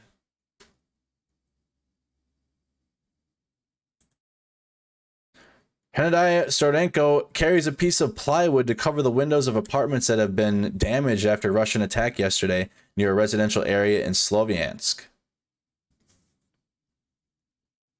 Oh, we got Bulgaria, Wisconsin. We also have a $20 super chat from Justice Ryan. Andrew, will this war come down to attrition behind the lines, choking out supplies by Russia, and how long Russia can keep up? We got the capital tuned in, Birmingham, Alabama, Birmingham, England. 2 Birminghams tuned in. Hell yeah. Northern BC, Oxford, United Kingdom. San Antonio's tuned in. Good to have y'all. Minnesota, hit the like, hit the share, hit the follow, hit the subscribe. Thank you everybody for the super chats and super stickers and all the stars on Facebook. Also, Facebook viewers, if y'all could become a supporter, I lost like 200 people on that because we were shadow banned for 90 days. So consider becoming a supporter of the Facebook page. Grab that badge in the bottom right like Mike has from Simcoe, Ontario. Ukrainian soldiers fire on the front line of Donetsk region in eastern Ukraine. Saturday, September 3rd. Virginia is tuned in. New York, New York, good to have you. Westfield, Mass. A man cycles past part of a rocket, sits wedged in the ground in a residential area in Sloviansk. This was taken on the 5th, on Monday. Rocket just in the ground, biking right past it. Part of everyday life. The head of Rapid Response Unit, Taras Logov, walks in front of damaged building of the Ukrainian Red Cross Society that was hit last week during a Russian attack. Russia striking Red Cross buildings. There's another building. He's inside of that building now. The head of the Rapid Response Unit. Ukrainian Red Cross Society volunteer pets a cat named Max that was slightly injured during a Russian attack last week that damaged the building of the Humanitarian Association in Sloviansk. A cat named Max. Actually, I pulled this article up, one because Fox News wrote it, which is surprising, and what the headline says. So this is from Fox News, Russia Today's sister company. Russian troops in Ukraine facing morale and discipline issues due to problems with pay. I can't believe Fox News is reporting this. Russian forces in Ukraine are suffering from morale and discipline issues that are at least partly due to problems with their compensation. The Russian side has taken heavy losses more than 6 months into their invasion. We're 6 months into the 3 days to take Kyiv, y'all. Prompting Putin last month to order to increase the number of military forces by 137,000 to about 1.15 million. Members of Russian military receive a modest base salary with a complex variety of bonuses and allowances, the UK Ministry of Defense said, but have likely been problems with the payouts of those combat bonuses thus far. Super weird. Like, no, of course they're not being paid. We've seen plenty of, I mean, I know it's anecdotal and it's like, you know, onesie and twosies, but it tells a story when we're seeing the family members of these Russian troops that are more concerned with the status of the troop's cell phone and where that is than their own kid. Like, they're more upset with the valuables that the Russian soldier that was captured and what's going on with that than the actual status of their own son. They're not getting, where I was getting with that is the parents are even reporting beyond that that they're not receiving payments. We've seen it plenty of times. This is probably due to inefficient military bureaucracy, the unusual legal status of the special military operation, and at least some outright corruption among commanders. We got a $10 super chat from Mel C. Little extra tonight since I've been MIA for a bit. Thank you, Mel C, for the big $10 super chat. Thank you again. It's not the first time that Western military officials have noted discipline problems in the Russian ranks. A senior U.S. defense official told reporters on a background call in May that morale and unit cohesion remains a problem. That's been a problem since day one. They have no cohesion. That unit cohesion is not a thing for the Russian military. It's very much, they're out there figuring it out as they go. They've gone through 10, 15 generals. They've gone through 3 different theater commanders. They don't know what the hell they're doing. Soldiers not obeying orders are not fighting as well as and aggressively as they are being told or expected to, even to the point where some officers are refusing to obey orders. Officers are refusing to obey orders now. Officers now. Fox News. Russia has lost between 60,000 to 80,000 troops so far in Ukraine. U.S. officials believe efforts are underway to replenish their forces. And as we've been reporting on, the efforts are not going well. They got billboard campaigns, asking for help in Telegram channels. Please come help us fight. Offering one-time bonus payments that they're never going to receive of like $300. Not good. I can't believe Fox. I pulled that up because I don't go through many Fox News articles at all unless it's an exclusive. But it's wild that they're reporting on it. More articles before we get into the video. Armed forces of Ukraine destroy invaders' warehouse containing S-300 missiles used for attacking Kharkiv. President Volodymyr Zelensky said that Ukrainian defenders have destroyed a Russian warehouse from which invaders took S-300 missile systems to attack Kharkiv. The source is the address by President of Ukraine. The quote, "And today, I especially want to thank the warriors of one of our rocket artillery brigades, who with their accurate fire destroyed the very Russian depot from which the occupiers took S-300 missiles to bomb Kharkiv. Multiple launch rocket systems is a good thing. Thank you, our heroes." And the occupiers will definitely get a response for today's missile attack on Kryvyi Rih for the constant shelling of Zelenodolsk, shelling of Nikopol, Chernihiv, and Sumy Oblasts, Kharkiv Oblasts, cities of Donbass, and our entire territory. Details. According to the president, the armed forces of Ukraine continue to destroy the invaders' warehouses, bases, crossings, and headquarters consistently, very carefully, and accurately. The Russian army entered the territory of Ukraine without expecting resistance. Remember, we're going to take it in 3 days. 3 days to take Kyiv, or 6 months, over 6 months later. And it will run away from here, having no other hope of salvation. I still remember, and I believed it too. I still remember every alarm that would go off, my heart would sink thinking, oh my God, is this going to be the, oh my God, is this going to be like the strike that hits Kyiv? And then they take it, and it never happened. Every single time the alarm would go off, and we were sitting here watching the live stream on Mercado Media, watching in Independence Square and Freedom Square, and nothing happened. The M270 multiple launch rocket systems is a multi-role system on a tracked chassis that can be used as either multiple launch rocket system or operative and tactical missile systems. It is sometimes referred to as God's finger due to its devastating firepower. Hey, HIMARS in the chat. So that is it. HIMARS have destroyed a warehouse containing S-300 missiles. HIMARS in the chat. Now we're going to get into videos from Radio Free Europe. Soldiers face mental health battle in Russia's war on Ukraine. PTSD is no joke. We've been talking about it since the beginning, that how much this is just the beginning of it. I can't imagine the amount of post-traumatic stress the entire country is going to be going through.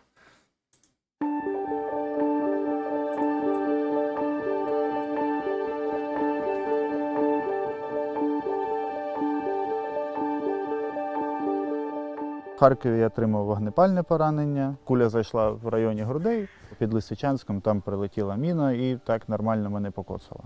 Там зламані 2 ребра, зламана лопатка, пробита легеня, пробита печінка.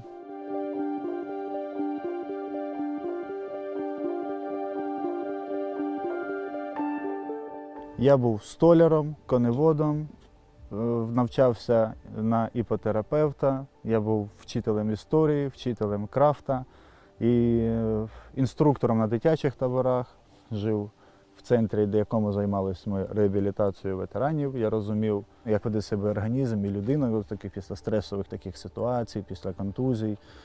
На чомусь зациклитися, да, я можу, що в мене застряне якась думка в голові, постійно вона мене там декілька днів крутиться. Сухі електроди, які знімають енцефалограму, і ці показники по блютузу відправляються на комп'ютер. Оце він спокійний, оце якась емоція проскочила.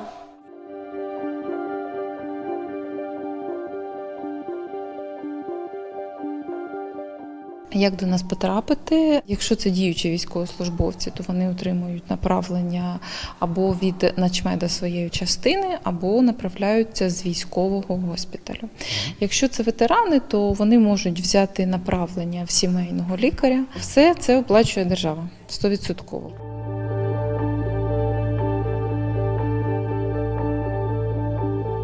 The patients have been through captivity, torture, and occupation. ПТСР – це лікарський діагноз, який може встановити тільки лікар. Крім наявності травматичної події, це є нав'язливі спогади, болючі такі, і вони не контрольовані, ці спогади. Друга група симптомів – це уникання. Казати, що я не хочу про це згадувати і говорити. Ну і третя група симптомів – це гіперзбудження. Симптом підвищеної пильності, ну і дуже часто це розлади сну. Тобто організм не може розслабитися.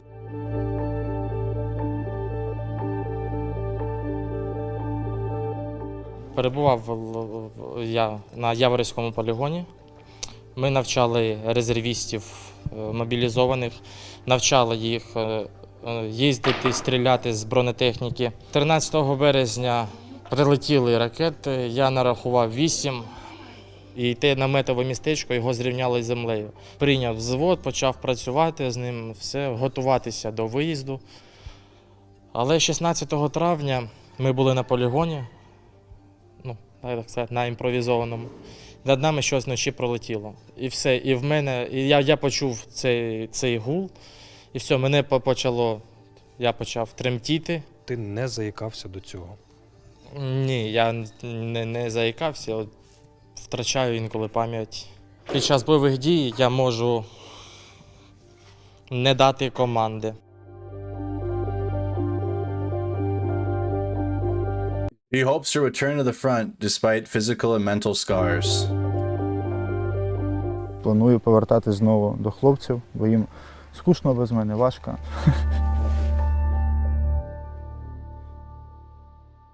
We had a couple other questions in super chats too, by the way. I didn't see. I'm seeing them all now. Do you think Ukraine could handle the possible 20,000 POWs if it successfully completed encirclement in Kherson? What do you mean handle them? So they would send buses in and then bus them to the west and get them their assistance. If Ukraine liberates Kherson, then all those, they're no longer POWs. They're integrated back into Ukraine's military, and I'm sure they'll receive care at that point. They won't be thrown right back on the front lines. They'll have to go back and receive some care like these troops were in the video. Thank you for your question. I'm sorry I didn't see that a little earlier. Here is from Radio Free again. Unshattered. Shelling doesn't stop a pottery factory near Ukraine's front line.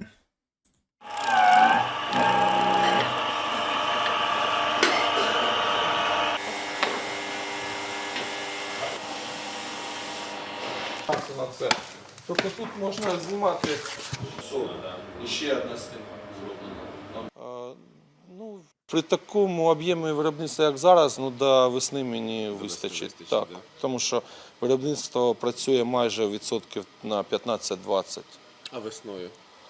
Ну, доживемо, я вірю в перемогу, весною вже буде сировина.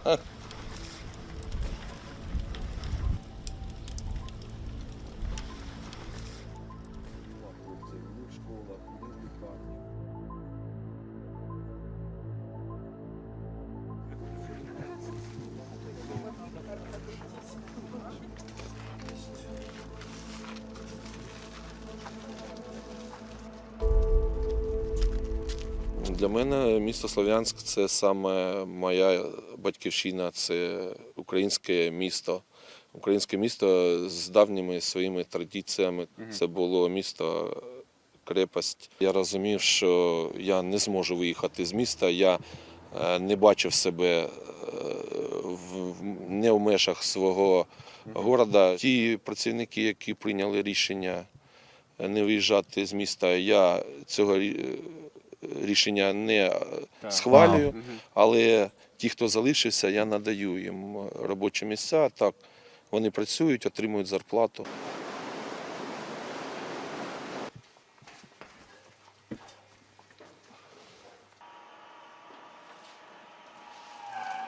Є заклик Half of its sales are in Russia. керівництва України, що потрібна економіка працювати. Ми намагаємося свою лепту, скажімо так, вносити. Працюємо, сплачуємо, як можемо, податки. Не страшно тільки дурню. Звісно, переймаюсь, переживаю, але вірю в найкраще, вірю, що все буде гаразд.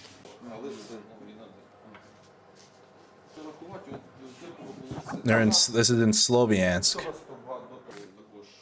Before the war, there were 100,000. Now there are 20,000 people. Ми тут почали. All right. So that is the update from the pottery factory in Sloviansk. Low morale and exhaustion. Problems of Russian occupiers on the territory of Ukraine. This is from UATV English, talking about the problems of Russian occupiers, low morale and exhaustion. Of the Ministry of Defense of Ukraine published an intercepted conversation between two Russians that they were not being paid the promised money, and also one of them complained about the heavy losses of personnel. So what, Oleg, did they raise your salary? No, seriously, I'm telling you. Seriously, 150,000 like before. Well, 150 is fine, mate. Well, they promised 300,000. When we arrived here, there were 670 of us. Right now, not more than 150, maybe 130. And this conversation of the Russian military was intercepted by Ukrainian intelligence in August. One of them is in the Kharkiv region and says that the armed forces of Ukraine surrounded them. They are shooting everywhere, but they do not have the elementary things. I heard they surround you. Yes, that's right. And what? Will they reach you? They're trying. We have nothing left. No water, no food. Almost no communication anymore. In a recent report on the war in Ukraine, UK intelligence indicates that the Russian army is in poor morale due to the fact that their participation in the hostilities is not paid as they expected. According to the Ministry of Defense of the United Kingdom, the salary of the Russian military includes a low basic salary and a complex system of bonuses and allowances. Bonuses to the military participating in the invasion may not be paid. Russian forces continue to suffer from moral and discipline issues in Ukraine, in addition to combat fatigue and high casualties. One of the main grievances from deployed Russian soldiers probably continues to be problem with their pay. Again, one-time payments. I was shocked when I was seeing that. And it's for real, like one-time payments to go die in Ukraine. Like, who's going to do that? But a super chat $4.99. My previous question was in regards to the capture of Russians by Ukraine. Okay, would that be a big strain of resources, right? I mean, it would they'd make it happen. They'd probably have to be bussed that would take resources for sure. That's why I am saying that this isn't going to be a large swath of territory grab in the southern axis. Like, this isn't going to be a massive sweep across because of all of the things that Ukraine's going to have to deal with as they're liberating further territories, including POWs from the Russian military. Good question. Ministry of that is going to be that they are going to have to divert resources to handle with that because they have to obey the law of war. Defense of the United Kingdom on Twitter. The reasons for the decadent mood among the Russian military are associated with the legal status of the war, which the Russian leadership calls a special military operation, inefficient military bureaucracy and corruption among commanders. The Russian commanders themselves confirm that the personnel are absolutely not motivated. There is no equipment, no medical support. So, for example, the chief of staff of the battalion, which leads the reservists from the temporarily occupied self-proclaimed Luhansk People's Republic, complains that people do not want to fight. The impossible is demanded of them. The guys hold on to the last of their strength. I have already riots. They say we don't go, we won't go. Such an attitude. Everyone sympathizes us. Everyone sympathizes. Food, fuel, thanks God. This is still coming in. Human resources here are expendable. Military expert Konstantin Mashevets assures that those servicemen who are directly involved in hostilities are no longer afraid of not being paid bonuses and allowances, but of the possibility of being killed. Moral due to high losses, killed, wounded. This has the strongest psychological and emotional impact on the moral. So more so, they're more afraid. Basically what they're trying to say here is now they're more afraid of dying and what's going to happen to you if you be sent to Ukraine, because you're going to die. You're going to be cannon fodder. You're like fighting for the Russian side in this war is an L. You're taking L's right now. So they don't want that. And the payment isn't even the problem right now. Yes, the payment is the problem and the low pay, not being paid, one-time payments, but the fear of death and you're not going to make it is starting to outweigh the lack of pay. So again, you're going to die and you're not going to get paid well or paid at all. Moral of the personnel of the armed forces of the Russian Federation. That's for sure. And of course, various machinations with monetary allowances for Russian military personnel also have an extremely negative impact on their moral and psychological state. According to the General Staff of Ukraine, today the approximate Russian losses of manpower amount to almost 50,000 people killed, and as reported in a summary by the Institute for the Study of War, Putin's decree dated August 25 to increase the size of the Russian Federation army from January 2023 is unlikely to ensure its strengthening in the future, and also indicates that he will not announce a general mobilization in the near future. Reported by Serhiy Kulias, Natalia Belokudria, UATV News. All right. Basically saying that Putin wants to increase troop sizes to 1.15 million by January 23rd. Will likely be unable to do that, and also will unlikely announce like an official mobilization, basically saying that they're actually in the war. Like the special military operation garbage that they keep saying, that they're still using that, and they will still continue to use that. When they announce that they're actually mobilizing, then Russia will officially admit that they're at war, and will officially admit of what they're doing. Right now they haven't. Ukraine forces begin to retake territory in Kherson as part of a counteroffensive, from the Telegraph. А ще разочек можна? Слава Україні!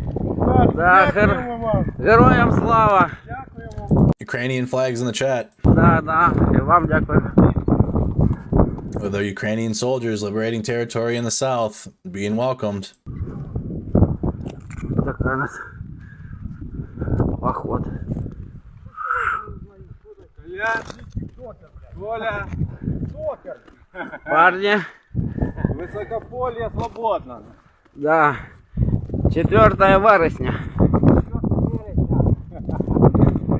А можешь еще... Almost all of Kherson Oblast was taken from neighboring Crimea in March. Сказать, да. 4 вересня. Поймали трофей.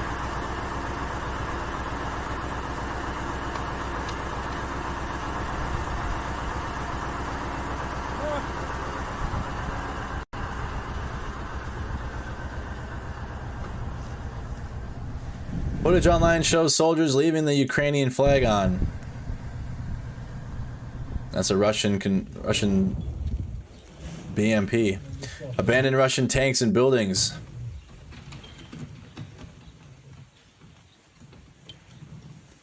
This is Vitskopelia that we've talked about. This is the town of Vitskopelia.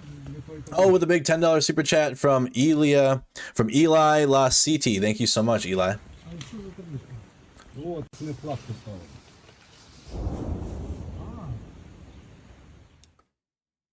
Ukraine has targeted bridges and ammunition depots in the area as part of its counteroffensive. Yeah.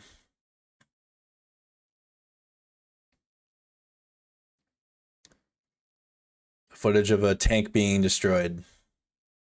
That they're going to show the bridge for a second. All right, so Ukraine's counteroffensives and liberating territories being welcomed by civilians that live in Kherson. I'm seeing this. Oops.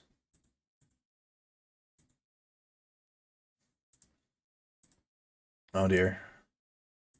I'd seen this while on the side tab. Update from Russian state TV. Russian state TV praises Soviet gulags as an alternative to Nazi concentration camps.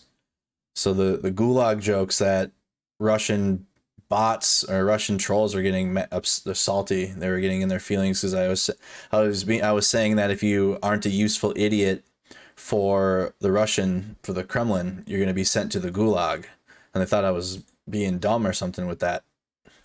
В советских лагерях ты назывался, кто ты и какая у тебя статья.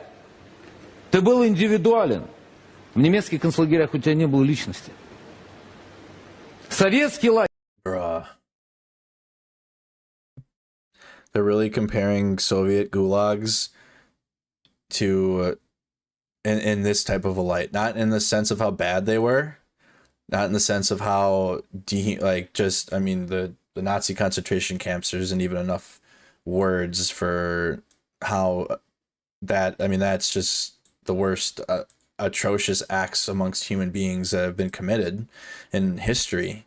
But the gulag camps, those labor camps, killed millions as well.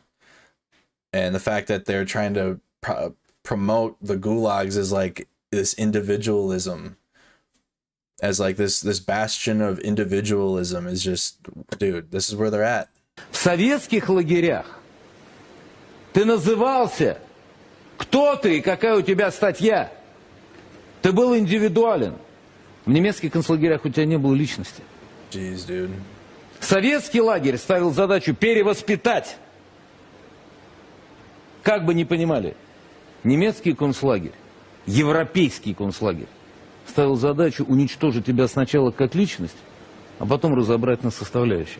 Когда сейчас наследники нацистской идеи в Европе говорят о нас как о борках, говорят о нас как о гражданах России, все, которые должны ответить, они идут этим путем, они не видят в нас личности, они не видят в нас людей. Расчеловечивание, отказ нам в праве быть собой. Вот это принципиальное отличие нас от них. Зараженные нацизмом Украина не видит нас людей. Для них мы орки, рашисты. А мы-то их все равно жалеем. Мы их считаем все равно нашими, но заблудшими. Со свинченной головой. Мы ненавидим грех, но не грешника. Поэтому мы и победим. Потому что мы людей видим. Мы за душу боремся. Yeah, not even true. So this head orc doesn't like being called orcs, so that means we're just gonna call them orcs even more. For them, we are orcs, so they're trying to already play into what they're being called for their own actions in Ukraine. They're playing into that and saying that's a Nazi message. They're trying to. It's just completely wild. Saying that you had individualism. There was a goal for re-education in the Soviet gulags. Yeah, right. That's enough Russian state media for one day. Let's go to John, see what he has to say about Vladimir Putin and the Kremlin. Let's start with September 4th, and then we'll get today's, because we missed the last two at least. War Diary Day 193. We have to challenge Putin's useful idiots. Orange hats in the chat. Vladimir Putin's war. Donald Trump has praised President Xi of China, Vladimir Putin, as being smart and fierce. I think Donald Trump's wrong about that. By the way, I challenged Donald Trump about his association with a Russian-born gangster, Felix Sater, back in the day, about 7-9 years ago. And Trump said to me, "Maybe you're thick, John." This was a great joke in the Panorama office afterwards. Everybody went around saying, "Maybe you're thick, John." Still, I think Donald Trump is thick and he's wrong. I don't think Xi and Putin are fierce and smart. I think they're murderers and they're wrong. Let's take Putin's war. He launched it thinking it would be a smart thing to do, and it's a dark nonsense. The news from the Kherson front is good. It's slow, but what the Ukrainian army is doing is that they are degrading the Russian army. They're on the wrong western bank of the Dnipro, and at the moment they've still got ammo, but they can't resupply properly, and so they're going to lose that ammo, and I think the Ukrainians are going to defeat them big time. But Putin launched this war because his system kills truth tellers, and it's a great benefit of democracy. But we've got a problem on our side, because we've got people on our side who don't get it. People, for example, like Aaron Banks, his multiple sessions with the Russian ambassador in London. Then you've got, by association, Nigel Farage, who benefited from Aaron Banks' £8 million donation to Brexit. On the left, Ooh. people like Lord Mandelson, who back in the day was thick with Russian oligarch Oleg Deripaska. Sweeney calling out people on the pro-Ukraine side, if you will, or more so, I guess it'd be left wing, I guess, but calling them out.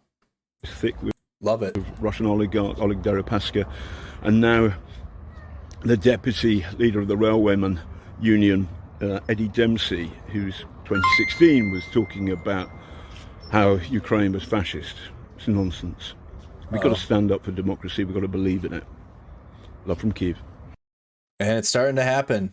And I got to find the tweet.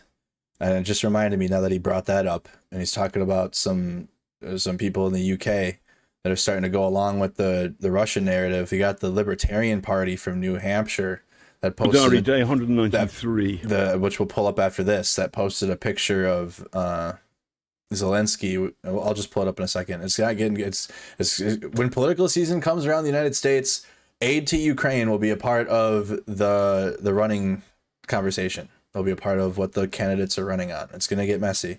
War Diary Day 194. Russia is losing the war. Here's his latest update. War Diary Day 194 of Vladimir Putin's war.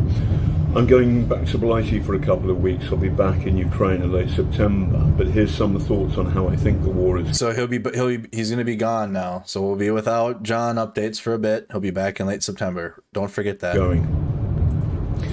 Vladimir Putin's conception of a war which could be over in 3 days with the capture of Kyiv is a catastrophic mistake.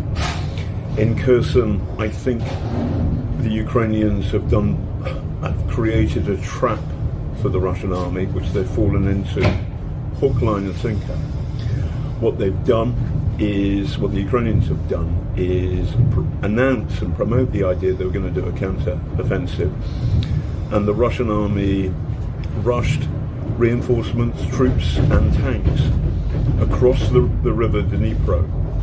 Then the Ukrainians, using their HIMARS, have blown up all of the bridges, and so the Russian soldiers are trapped and they can't resupply properly.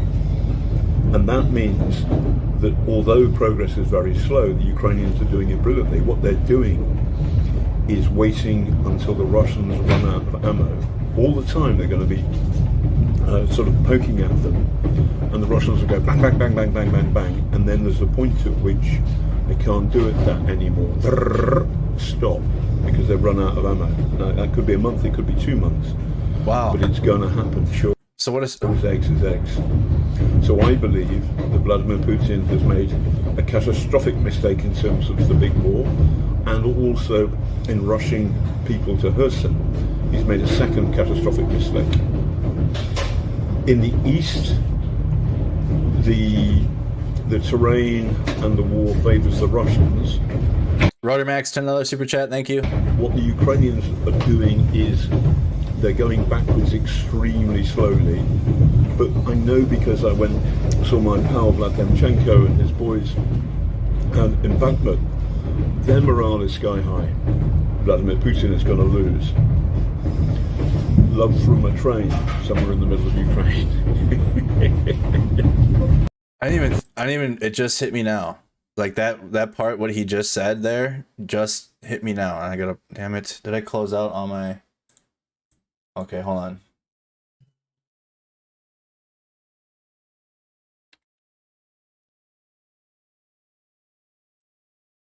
It all just hit me now what they did. And I want to pull it up and show y'all what I'm just realized with what he said there. And how they have the Russian forces trapped, or that was the entire goal. All right, let's pull this map up. So what he's saying, and it makes sense. Let me pull this map up.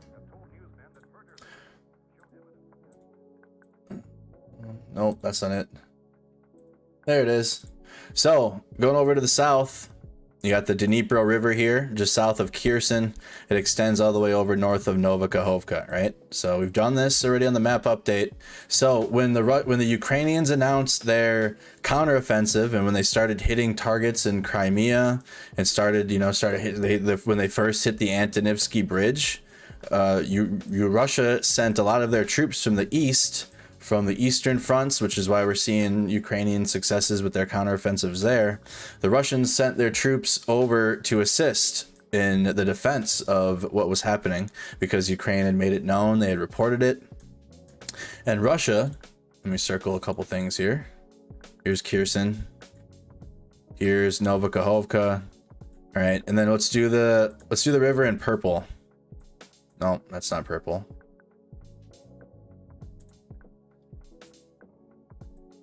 Do the river in purple.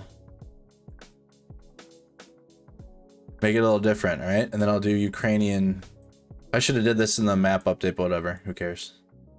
All right. You got the Ukrainian counteroffensives coming in here. Okay, counteroffensives coming in here. So when Ukraine announced that this counteroffensive was going to start, right? That they were going to begin, and this was, I'd say, June, late June. And we had started reporting that Russia was sending troops along this E58 highway. How many times did I say this E58, this ground line of communication that goes all the way from Kherson to into Russia? It was the Russians' ground line of communication, how they were sending fresh units, and we had seen the videos of the railhead of all of the tanks being sent while this was going on all summer. We were watching the Russians bring forces down here to assist in defending this area. Well, Ukraine got them to send them up into here, right? So the Russian forces have gotten regrouped up here in this north of the Dnipro River. Okay, so they got them all up here. Now Ukraine is completely hammering the way that they got up into this region. So they're taking out the Antonivsky Bridge and the Novokhovka Dam. So they've not only are they cut off the Russians to the south of the Dnipro River, but all the Russians that were sent to go defend the area are going to be trapped there. They've cut off their escape. There is no escape now. The only escapes were the bridges, which are destroyed now, and they're running low on ammunition. So eventually they're going to run out of ammo, and then Ukraine will be able to move in at that point and start taking swaths of territory because the Russians that are trapped in this northern part of the Dnipro River in the Kherson Oblast aren't going to be able to fight back. They're not going to have ammo. So Ukraine's just going to be able to move in, and not like one massive take and sweep, but they'll be able to, as less artillery barrages are taking place, as less as they're being pinned down in their trenches here, they're going to be able to start taking more and taking more and taking more and taking more because they're not being hit with artillery, and they'll be able to eventually take this northern part. We're not full of copium here. It's not like Ukraine's gonna sweep across the southern axis and just start taking everything back and they take Crimea by winter and Ukraine wins. No, that's not gonna happen. But right now, realistically, if they've really cut these bridges off, which photos and video geolocated evidence has shown us that these bridges are destroyed. These soldiers that were sent up here to go defend this land, Ukraine baited them. They baited them in.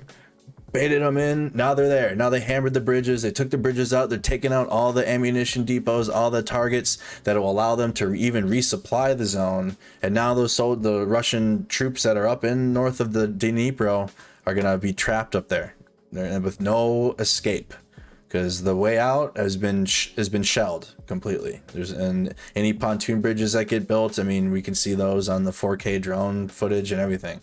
So you're not going to see large territory grabs likely until the ammunition starts to decrease even more. It already is. It's already being reported from even the Russian mill bloggers that ammunition, morale, food, medical supplies, all of that is on help mode right now, and just in the entire country, but let alone this northern pocket now that Ukraine's cut off. So even the little amounts of supplies that they were getting from the Russians, they're not going to get anything now. So they're gonna dry this out, basically. Think of that.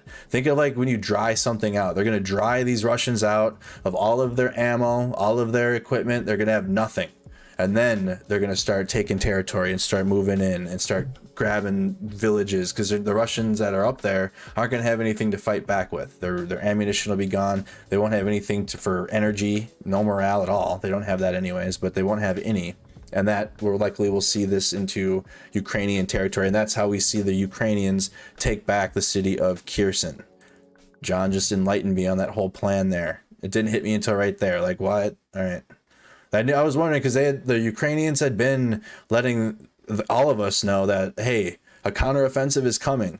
We were getting trolled all summer from the pro-Russian trolls in the chat. Oh, when's this mythical counteroffensive going to start? When's this counteroffensive going to start? You've been reporting it on it all, I mean, now we're full on into it. But that was all part of the plan. Reel them in. So that was from John Sweeney. We have that's going to be towards the end from Civ Div, which we're going to go through or react. It's 41 minutes long. We had time. I don't think I'm going to stream video games tonight. It's just too late. And again, this is about 41 minutes, but this is combat footage from Civ Div posted. We're going to check that out. So let's get to the combat footage from Rob Lee from the last 24 hours on this timeline. So September 4th doesn't look like too many. I just scrolled down and we're already on September 4th. Here's from 22 hours ago, a Russian VDV BMD-2 that was reportedly captured in Vitskopelia and Kherson. Again, just Vitskopelia. That's one of the villages that Ukraine has liberated in the south. Пришлось забрать.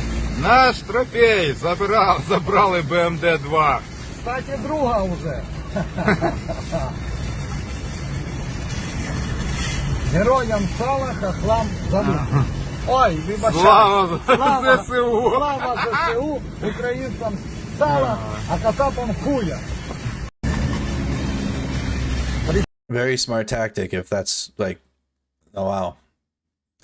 To announce that early, to draw, here it is. There's the Antonivsky Bridge.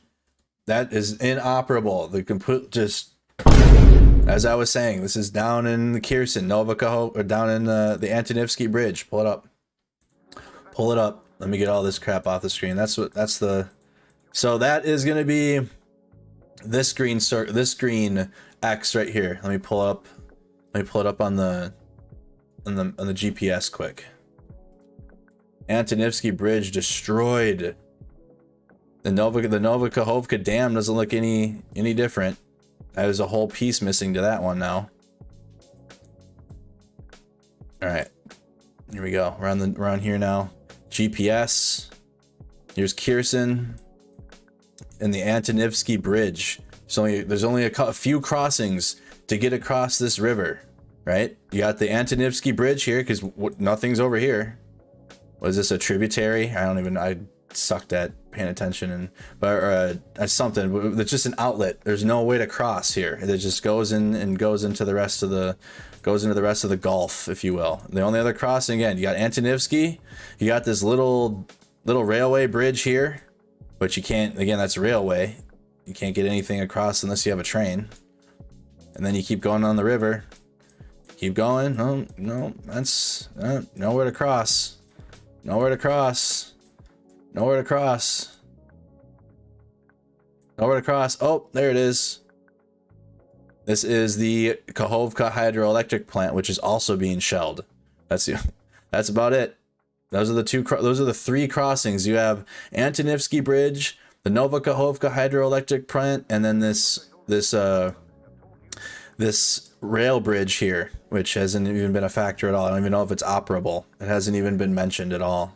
I'm still keeping an eye on it just in case, but that doesn't even seem like it's a factor. But the Antonivsky Bridge here is the huge bridge that has been the widely reported one, and now more so Nova Kakhovka. But this one specifically, because the Russian troops had started using pontoon bridges to to get civilians across, which really they were using as human shields, so Ukraine wouldn't shell the bridge, because they were built the pontoon bridge right next to the Antonivsky Bridge, so Ukraine couldn't shell it.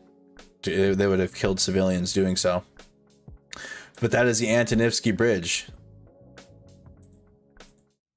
There it is, destroyed. That whole piece now. Gonzo. Hit the like, hit the share, hit the follow if you have not done so on Facebook. Hit the like, hit the subscribe on YouTube. We're live on YouTube and Facebook. Welcome, Orc Hunters, to Mercado Media. I'm Andrew Mercado, just doing a live check-in quick. Photos of Russian MTLB from Russia's 34th Motorized Rifle Brigade captured by Ukrainian forces. A Russian MTLB captured by Ukrainian forces.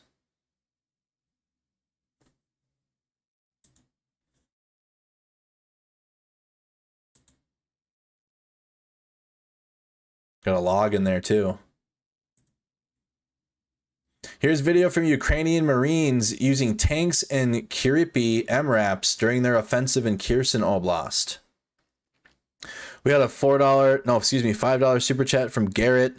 The rail bridge has receded from both sides. Both sides are disconnected. They have, okay. So the rail, again, so the rail bridge is a non-factor then, basically.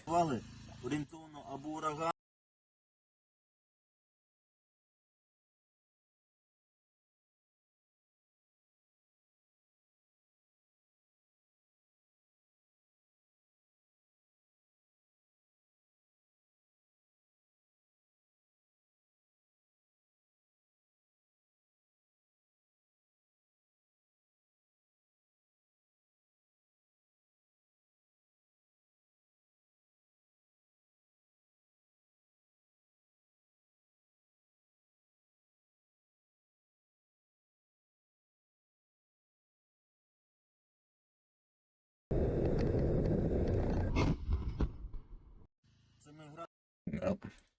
I agree. Someone said the orcs in the south don't even have decent socks or boots. Yeah, they don't have the winter is gonna be interesting. Winter is coming. That should just be the theme now. Just make that into a hashtag for the war. Winter is coming, and it won't be good for the Russians. That'll be almost the opposite of what happened in World War II.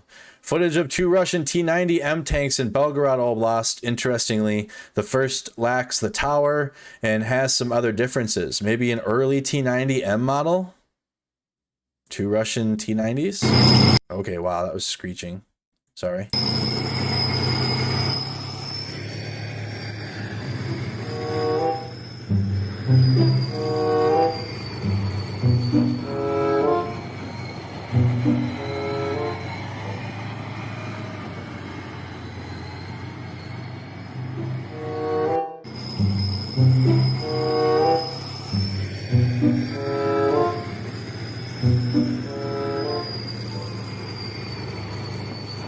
Looks like they're on a massive, like, it's like is this like the remainings?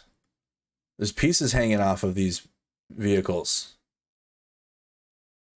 That's like that's like got a hole in it, or the reactive armor has a hole in it.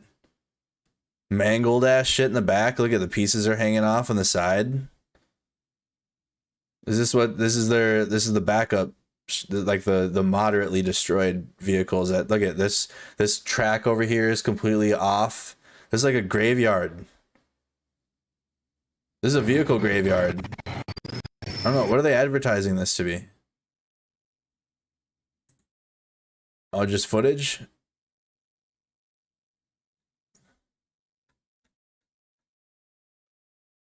Okay, or they're not saying that it's like operations or anything, because yeah, that's definitely like a vehicle graveyard. Maintenance likely. Russian T-62 tanks in the south with roof screens. They got cope cages. Cope cage activated T-72s. No, T-60. Sorry, I was being too nice. They're T-62s. Sorry. Cope cage T-62s. What the fuck is that? Spark one up to the cope cages.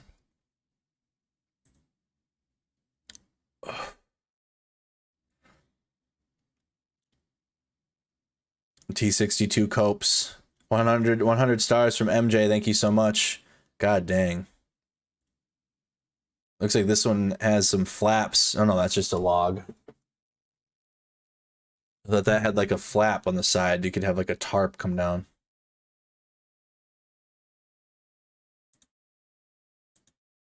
There it is. Cope armor. Cope cage. They got, I don't know what they have on the top there. I don't know if those are shells up there or what. They got a pallet sitting on top of them though. Look at the top on top. Can I zoom in on the picture?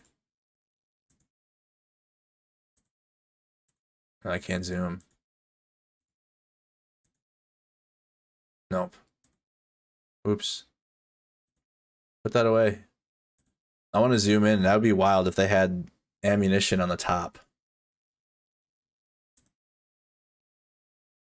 It appears that the Russian 5th Tank Brigade is using a T-72 OBR 2014 tank designed for the tank biathlon competition in Ukraine. They're doing tank competitions.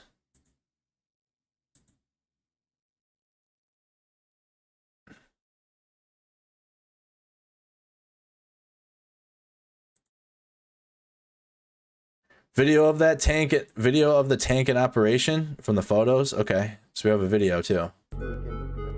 Maybe we might get some extra context of what the hell that means.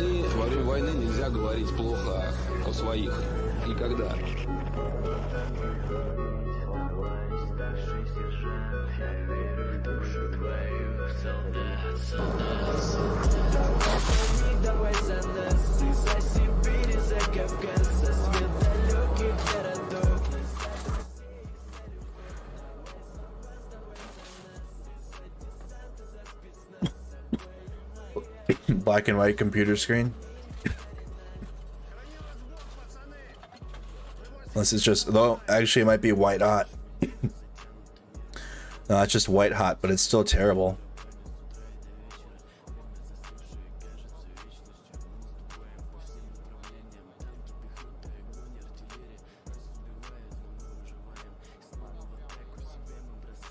So again, there's a Russian tank in action here. Zoom forward. Is this the whole time? Okay, my bad. Well, I'm glad I skipped through. Saved y'all a minute of your life from having to sit through that. Russian tank in action, watching the screen on the interior. Here you got a captured Russian VDV BTRD from Vitskopelia. Some more captured Russian vehicles from the Ukrainian liberation of Vitskopelia in the south.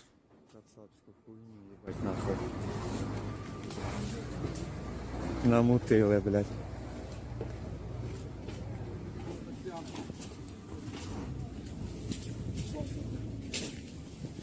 Hey, we're 8 likes away from 420 likes on YouTube. Can we get to 420 likes and we'll have a Orc Hunter safety meeting? There's a 420 friendly newscast, by the way. That's why I keep saying safety meeting. That's what safety meeting means. All right, and so it's a call to spark one up without saying, hey, smoke some weed, because I can't like say that, you know what I mean, like all the time. Safety meeting, spark one up. It's easier in public situations to say, all right, safety meeting, than all right, we're gonna smoke some pot now.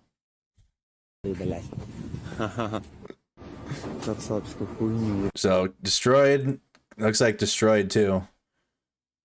destroyed and captured Russian VDV tank. Video of what looks like a destroyed Russian Buick Talar. Smoking on these destroyed Russian vehicles tonight, it looks like. Ебаные пидорасы расхуярили. Где? Ни кусков, нихуя не осталось. Да ноги вот не с руками. Вот не ноги, руки. Smoking on these destroyed Russian vehicles. Земля вам пухом, пацаны. Все съебаемся отсюда. Дай не помочь, братан. Выходим. Пошли. Ноги, руки, вот валяется тело. Ну пиздец, все, пацаны. Я регион. Ебаные пидорасы расхуярили. Где? Ни куска. Looks like more than just one vehicle. Looks like Silent Hill out there.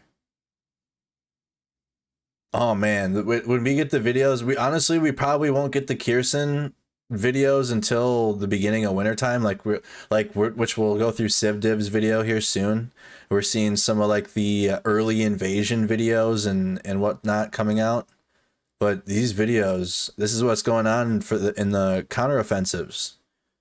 Looks like Silent Hill out there. Looks like more than just one vehicle destroyed. You got smoke everywhere.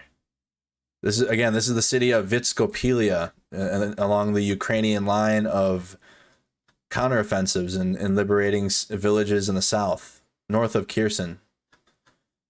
This was just posted 10 minutes ago. Video of a captured Russian T-72. Lots of videos of captured and destroyed Russian vehicles tonight, chat. Lots of good news for Ukraine. Okay, I've been gone for like a week, come back, and nothing but good news for Ukraine.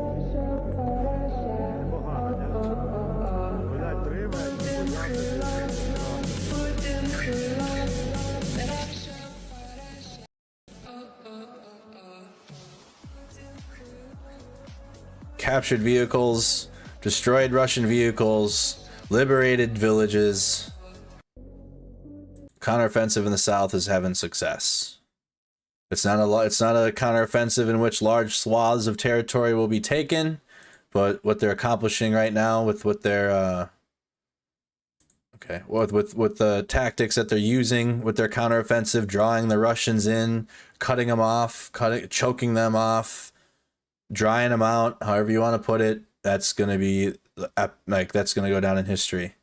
So we're going now over to the Ukraine War Video Report before we go over to Civ Div's video. Again, shout out to Civ Div. Highly recommend this YouTube channel. We'll get to it. Does a great job. He's very honest.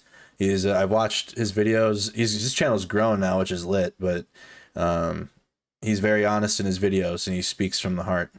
$20 super chat from Scooter. Backfired, safety first. So here's more low-flying Ukrainian jets greeted by the flag.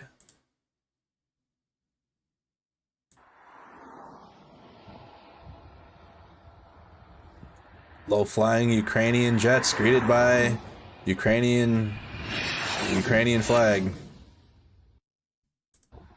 Counteroffensives on the way.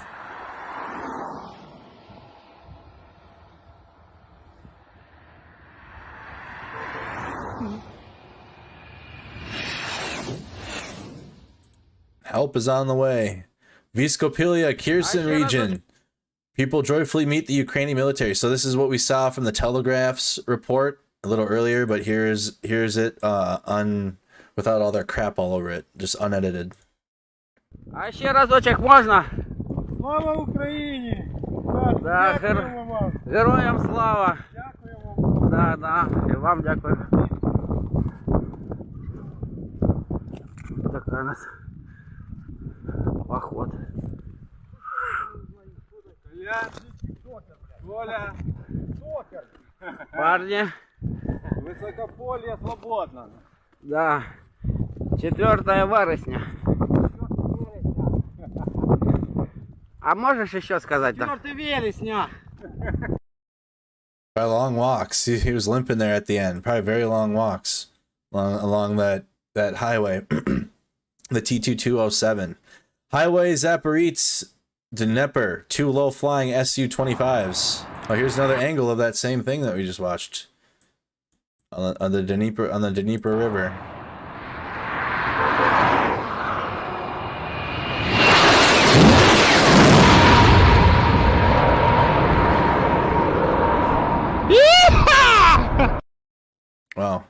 more time.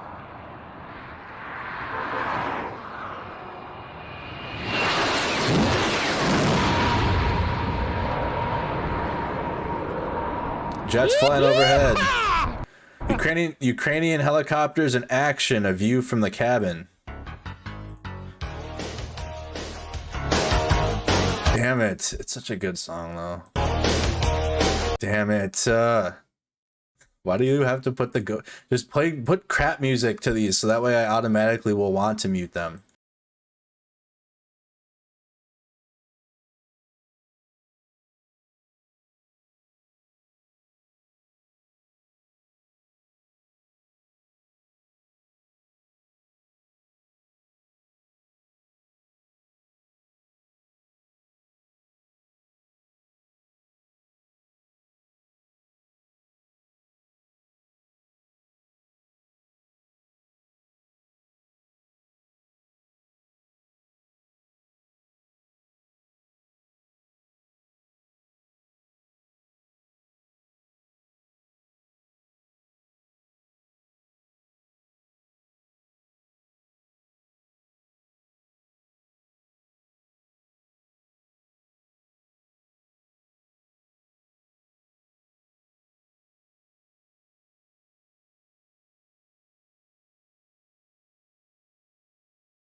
Times. All right.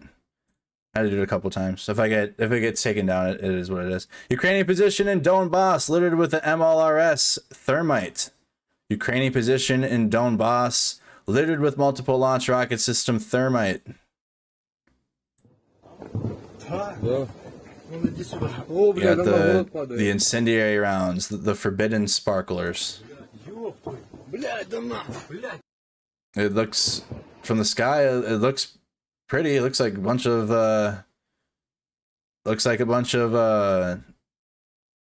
one of those twinkle lights coming down, but they are incendiary rounds. Anything they touch will start on fire. So it's forbidden sparklers. This is from the Russians. The Russians have these incendiaries. Nope. Ukrainians using a large homemade drone under fire from artillery.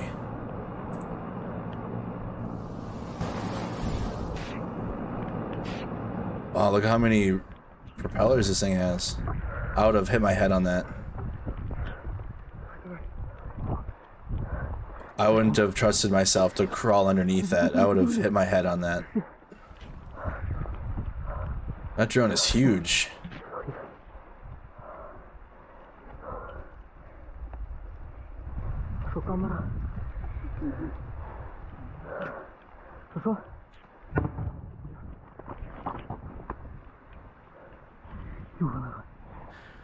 Kosh 963 says, I just watched Top Gun 2 last night. Not as good as the first one, but 9 out of 10. Oh, Russia's losing. Disagree with your last comment. I have to check out Top Gun 2 though. Хуярим. Старий. Alright. Ukrainians moving the homemade drone out of the line of fire from artillery.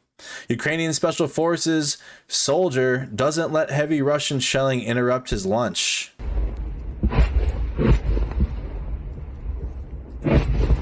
Why would you? If it's your time, it's your time. That's what it's like too, being in, if you're US, or if you served in the US military, or we have an Australian audience, if you served in the Australian military, if you're a veteran, just in general, there's a point in time in which taking indirect fire, if that's like your daily, like if you were in a FOB in Iraq, especially, or if you were just in like in Kandahar in Afghanistan and you were taking indirect fire and it just, the alarm went off, you just slept through it. Like it just became part of your routine. One more time. Eating his MRE.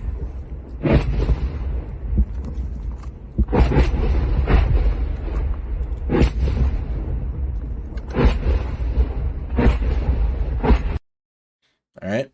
Ukrainian soldiers take cover from shelling and try to shoot down a drone. Wow.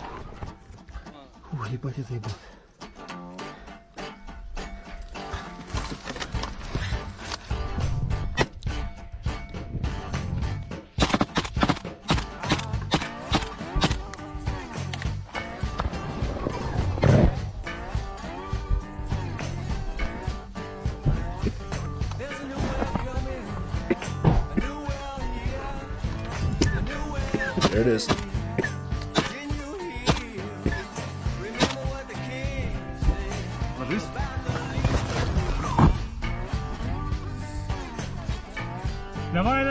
I think it's harder than it looks to shoot a drone down.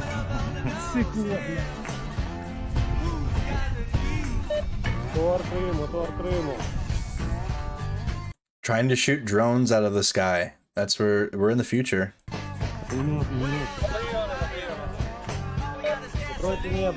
Oh.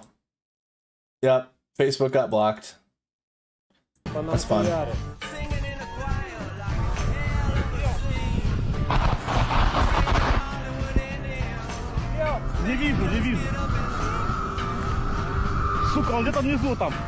Hopefully everybody comes over from the Facebook page. There was only about 40 people left on Facebook. It went down to like 40. Mark Zuckerberg, dude. YouTube, we're still holding strong.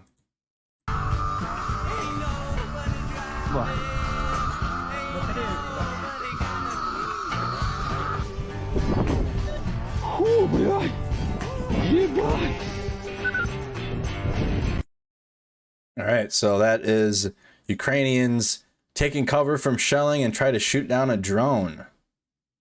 Ukraine artillery destroying Russian warehouse in Balikla in the Kharkiv Oblast. Oof. Wow. Yeah, they do a lot. I was expecting it though. I also did play it too many times, but YouTube doesn't do anything.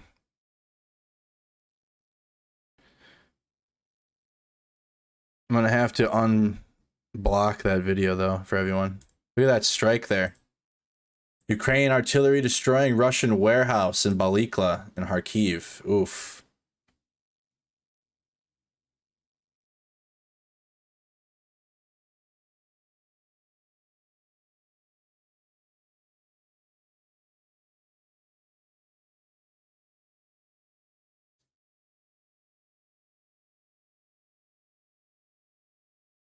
Oof.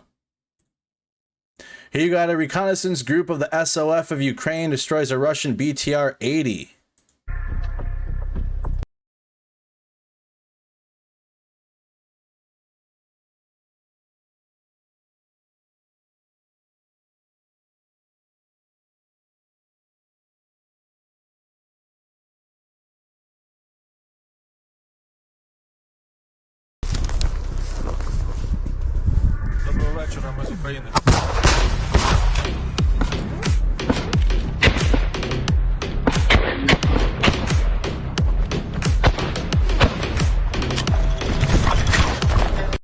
Wow.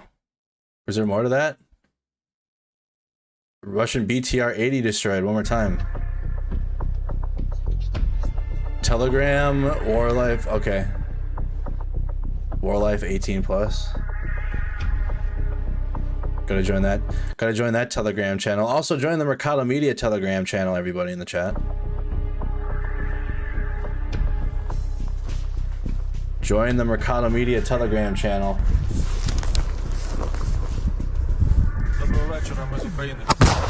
Got it.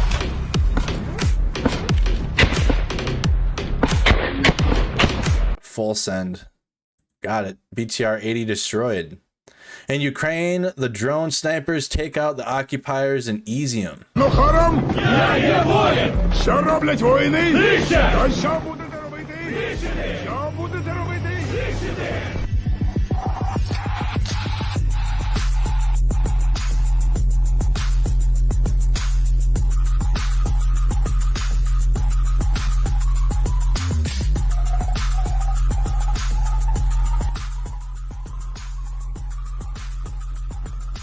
That was close.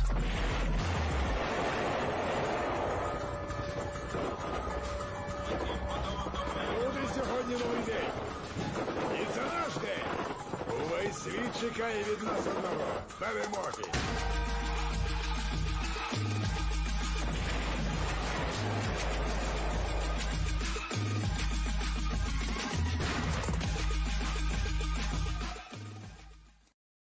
Wow. Ukraine drone snipers take out occupiers in Izium. Nighttime strikes on Russian occupied.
On the move.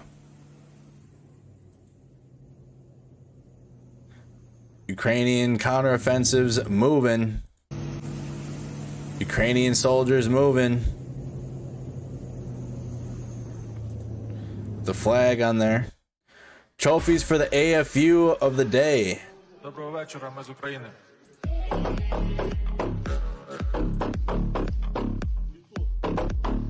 Captured Russian equipment for the armed forces of Ukraine.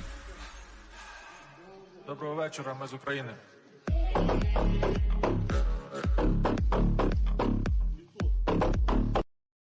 Interesting. Abandoned Russian positions in the Kherson region.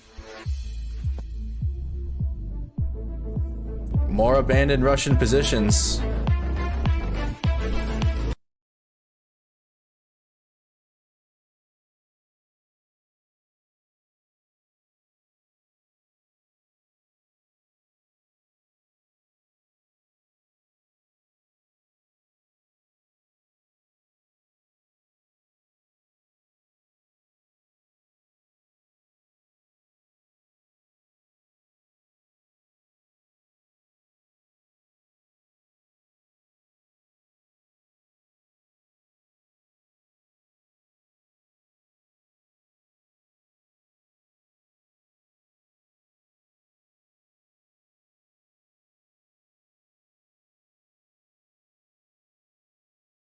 Yeah, we're still live, Lynette.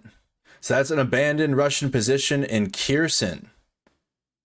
Here you got Ukrainian Marines using Turkish Kiripi IMVs against Russian forces during the Kherson offensive. Oh, we saw that video, so we're good on that. The spin on the grenade, also an example of Russian camaraderie, of famed Russian camaraderie.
So that showed the famed Russian camaraderie. They just leave each other behind. There's no leaving a battle buddy or a brother behind. No, the Russians will just leave each other.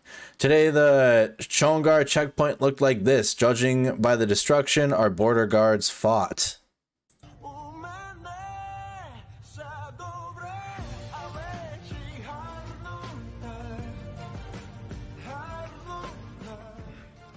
Border guards having some tussles going on. I know they shot a slingshot at each other. Yeah, that's a little bit more destroyed than before. These are older videos now. These are some older ones. More scrap. 6 hours ago, more scrap incoming. Those are some Cam AZ trucks. Looks like some BTRs there. On a railhead. More scrap metal coming into Ukraine, y'all. Interesting. The French Caesar self-propelled howitzer artillery piece in service with the Armed Forces of Ukraine blasts Russian-occupied land. The French Caesar self-propelled howitzer artillery piece in service with the Armed Forces of Ukraine blasts... Okay, so it's just the same thing twice.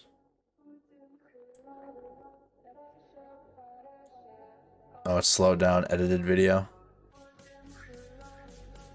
That is a French Caesar system. Alright, so we're going to move on from that. Alright, so that's all the latest video. Now I think we are ready to go into Civ Div's video. I think we're ready for that now. So before we do, if you guys could, hit the like, hit the subscribe. Also, definitely go subscribe over to Civ Div's channel here on YouTube. I'll include this video in the Discord. Join our Discord server, join our Telegram channel if you have not done so. Join the Telegram. Link to the Telegram channel is in the description.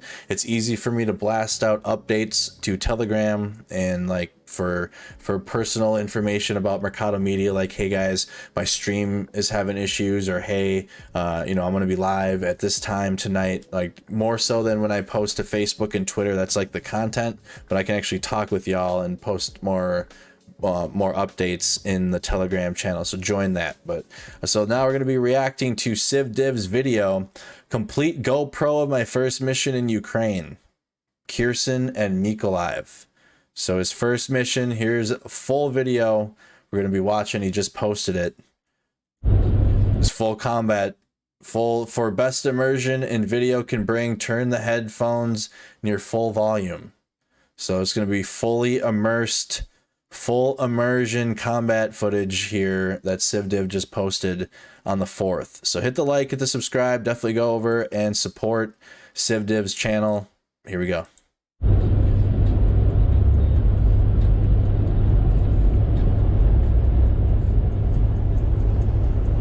Myself and other internationals I'd never met before, some with no military experience, volunteered for a recon mission with 20 Ukrainian volunteers and a group of Ukrainian commanders. Yeah, good call.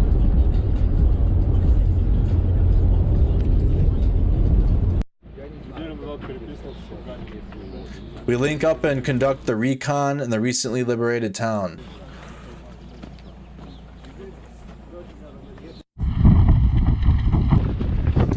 Mission went well, didn't find any Russians, only some left behind equipment. Who's saying who's going? I want to stay. I want to go because of the shop, if it's open. It says we decided to push up further and stay the night, make sure the Russians won't come back.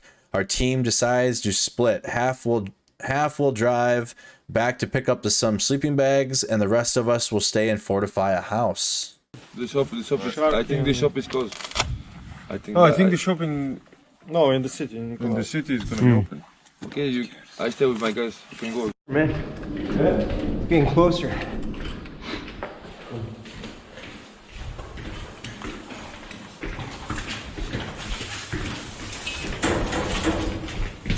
Gotcha.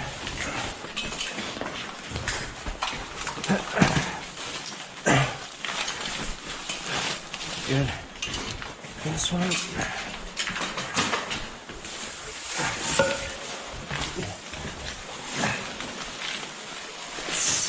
I feel this one. More. Here, I'll put a new link to the Discord right now. I know that link doesn't work sometimes. Thank you for reminding me. I'll comment and pin the new Discord link right now. Good. Need this one.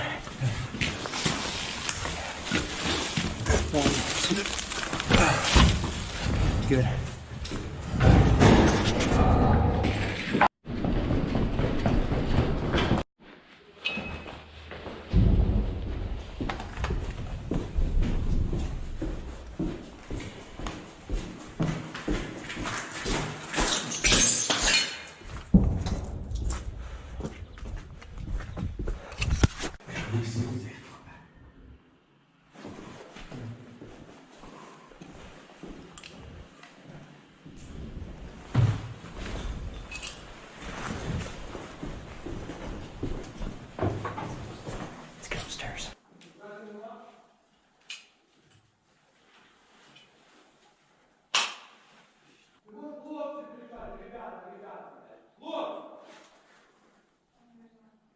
Holy shit. It's good. Civilian. I think it's friendly.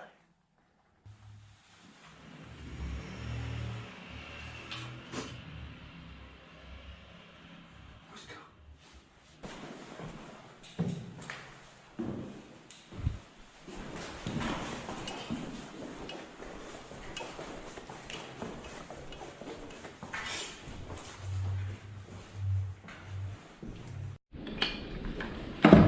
Yeah, let's get the rockets ready. So quick, a BMP rolls up right next to our building and fires a couple bursts. We have no idea that if it was friendly or enemy, so we prep rockets. Yeah.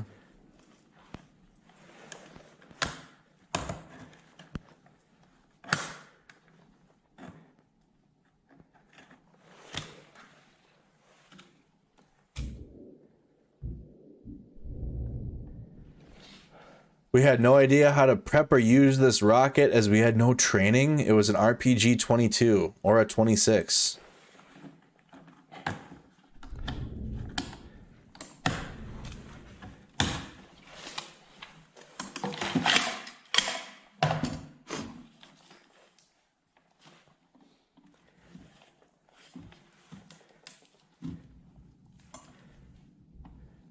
He said, "You'll hear my sinuses clogged up. I just got back from Kyiv and caught COVID there. I had severe brain fog this entire op."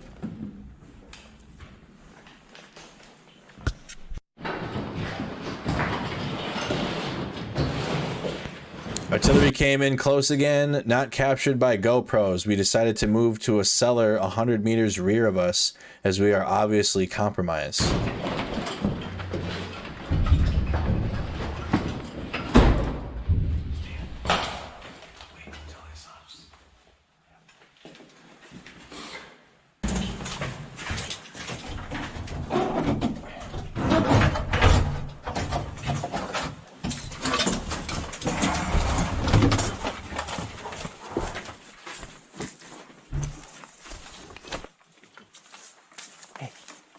way.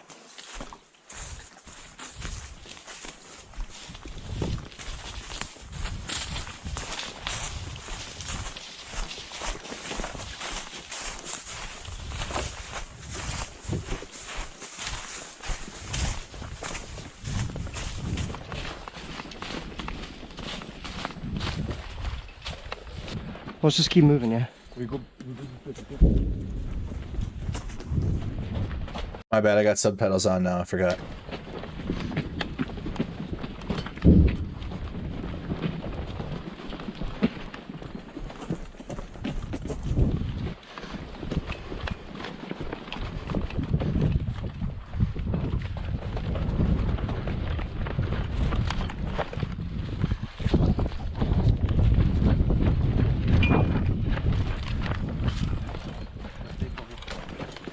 Yeah, got it. Keep going. It's Ricardo's. It's dragging. No. There you go. Let's go. Huh? Let's go this way, because I see more homes. Alright, let's go. They're dragging him, hold Wow. on. Get down, get down. It's dragging him, man. Oh, get the barrel down, get the barrel down. Fuck. There we go. Let's go. Yeah, you got a low crawl.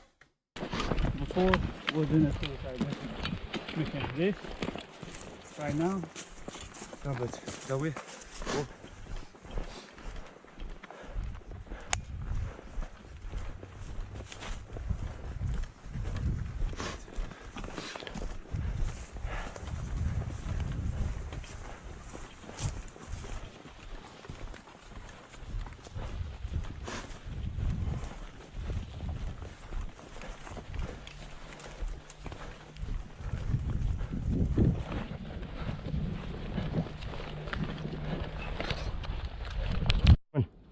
told me they're on the way for come back in 1 hour. They will be there.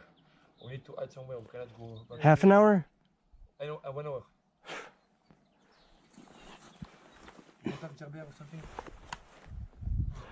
Cut this shit.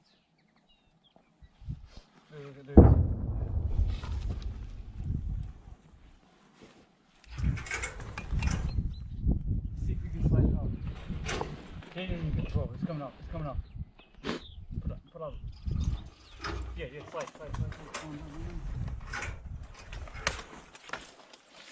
Oh, okay, yeah. Wow. RPGs first. So he's pulling security right now. The POV of Civ Div. Il nous reste 4 RPG. Yeah, man. No, we're getting ours, man.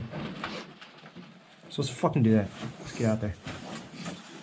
He says really quick, to regain our spirit, we remained each other that, excuse me, let me try that again. To regain our spirit, we remind each other that we are much better trained, so we come up with a plan and head back for the rendezvous. Oh, it's one way. We can make a good, how we say, ambush. Yeah. If they come on the way front, everyone RPG, boom, the tank. 5 RPG in one time. Yeah, dude. Yeah, it's a good, nice building with like half a meter of concrete in between each room. Fuck, man. I mean, what else do we want?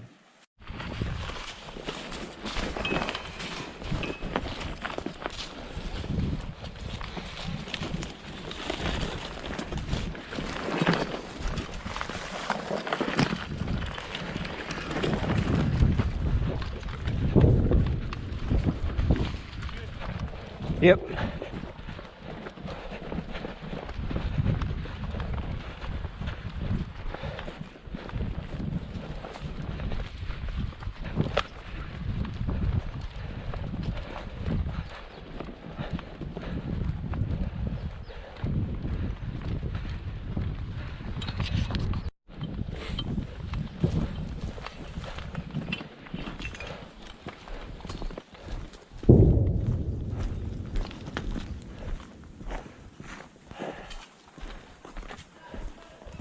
On the way back, some civilians came out of their shelter and invited us for tea. Oops, sorry about that.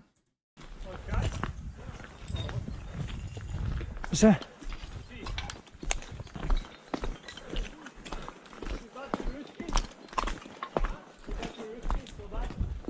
My buddy asks if they saw any Russians. They said no, which is relieving.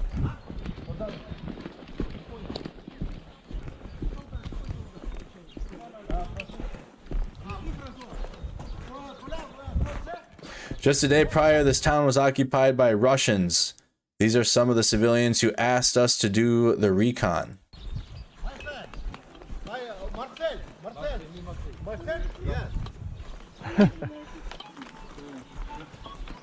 Kia. Possible Kia? Yeah? Take some. Nice. Wow. Ребята, есть какой-то самый чай? Yeah. А вот же на столе чай, вон стоят на столике чай. Thank. No, thank. Kia. Thank. Yes, France Legion. Yeah, Legion. Yeah, Legion. She thank, nie? Oh, Thank, no. nie? No. No? Very good. Good. Okay. Okay. That must have been friendly then. Okay, well, there's some kind of fucking. Okay, so we good. Tia. Yes. Yeah. Tia. Da. Yeah. Making some tea. That must have been friendly then. I think they just rolled up and fired some shots, you know. Yeah, but we have no communication. Yeah, so. we need. No, it's important. It's important. Yep. Marcel, very good. Yes, American, me francuski. Yes, France, yes, American, yes? Da, Yeah. American. Oh, okay. Hey, yes, sugar? Sugar, yeah? Yes, sugar. Possible sugar. Good. You got any contact with Ivan? 2-1. Good. Спасибо. Possible? Oh. Sugar? Possible sugar. Sugar? Yes. Nice. Костя, Oh. що їх язик знає? Там трошки. Yep.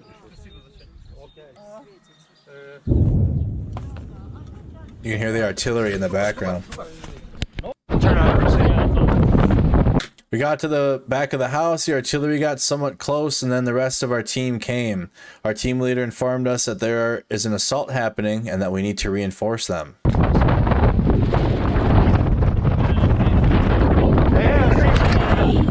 Give a speech. I've been here since 2019. Speak up because the wind. I've been here since the end of 2019. I've never been to combat. I'm nervous, bro, but hell yeah, man. You're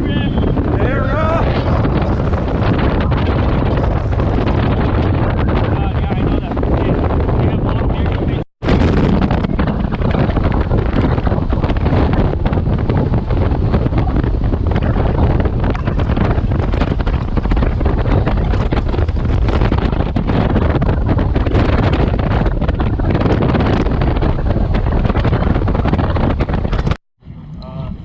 We meet up with the rest of the recon and convoy towards the assault. I would later learn that these are all volunteers, even the Ukrainians.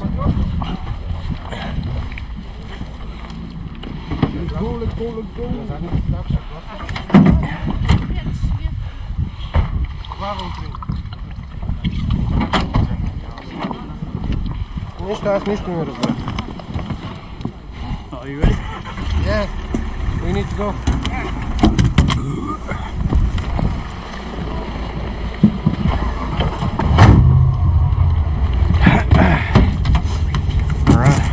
Whoa.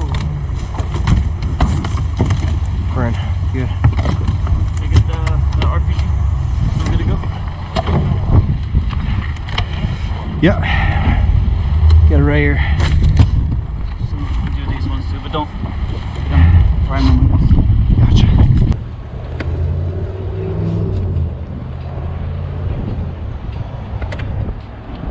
Yeah, I called and let him know what's going on. What are you saying? You're wondering what we're doing right now? Just watching, reacting to Civ Div YouTube channel, complete GoPro of his first mission within Ukraine. Just kind of some bonus features. We already went through all the latest news, so we're just going through some video right now. Some straight combat footage. I had no idea what the fuck was happening out here. And tomorrow, they were going to push today, but they can't. They have orders to stay until tomorrow morning. Gotcha. And what else? Yeah, we just got out there right in time, man. Look behind it. Right in time.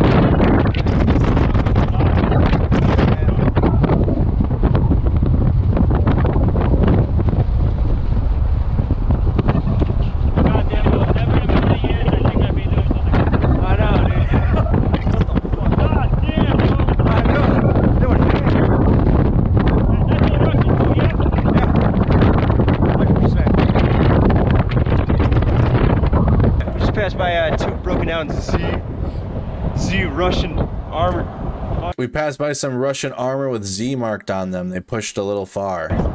Look at that. They're putting on the tire fires already. They're freaked the fuck out. We're coming, bitch. Those tire fires ain't gonna save you. Kherson. Kherson. Man, I'd rather go by foot, but Yeah, I don't want to take a football. yeah. Seems like they've been riding this path a while, so let's fucking go, man. Sweet. Get your hands on a tourniquet, man. Huh?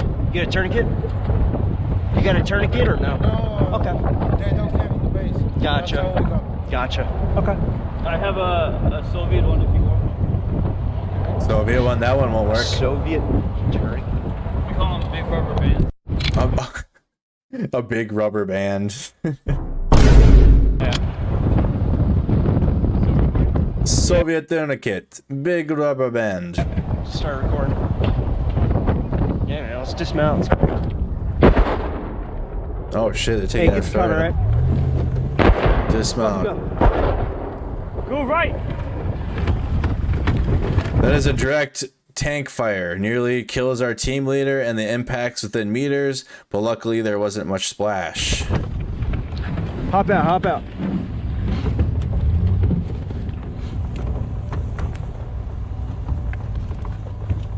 And the Frenchman. Out.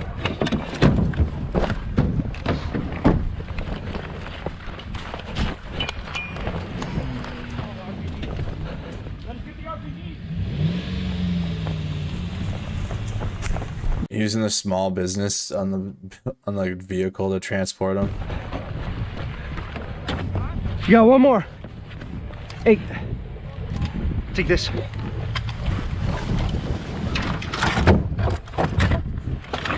Go, go. Go, go, go. Nah, we can only go across. No Z. It's ours?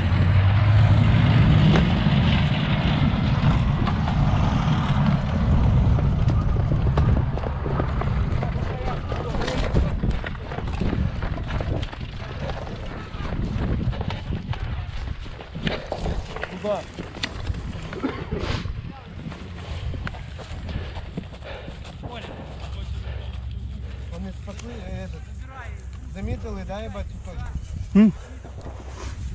Палили? I don't understand. Don't. Yeah, what's up? These guys there dropped some ammunition. Can we take RPG? I forgot. What? Yeah. Gotcha. Пацаны, пригоняйте. Hey, stay down, stay down. Yeah. Cool.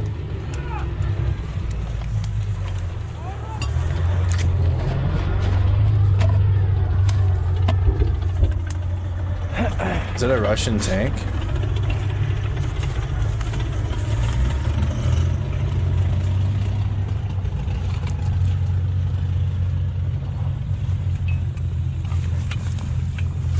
Stay as low as possible, all right? Okay.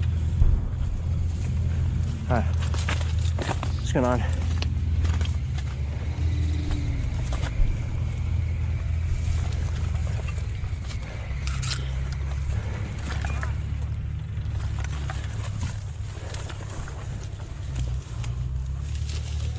Русский километр.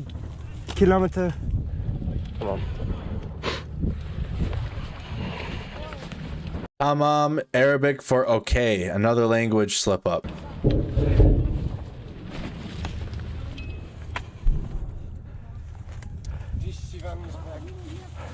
What's up? Вони оттуда прошивають. Yeah.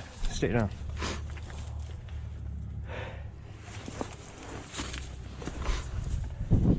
Where'd they put our vehicle? Where's our car? Somewhere over there. Over there. Our team is split up. I have no idea where our team leader is or what's even going on. Gotcha.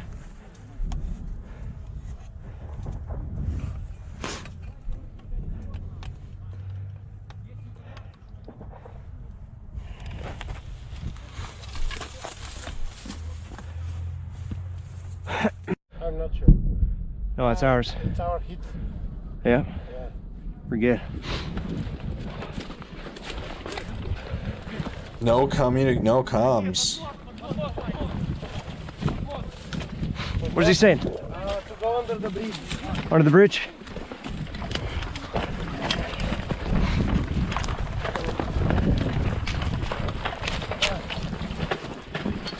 Get under. Давай, go. Let's go, давай. Limited comms has to be incredibly difficult to deal with. There we are. Let's go, man. Start prepping that. Was nice, guys. Rockets? Get that shit out, bro. Yeah. Sorry, I'm not yelling. No, please. Gotta get that shit ready. You got this one ready? Yeah. Should we fully prep them? No, just that's fully prepped, yeah. This one needs this side. Just do it. But Just do it? Just do it? wait, okay, how do you just lift? Yeah. So lift, and then you lift this up, and there's gonna be a trigger or something. Under. Yeah. So I think we're good. Yeah, just do the same for this one. Твои сумки.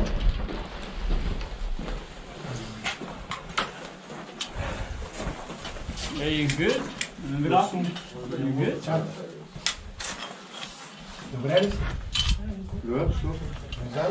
Safety Yeah, where's meeting? the car? In the house. How far away? Go. Мои под мостом. Gotcha.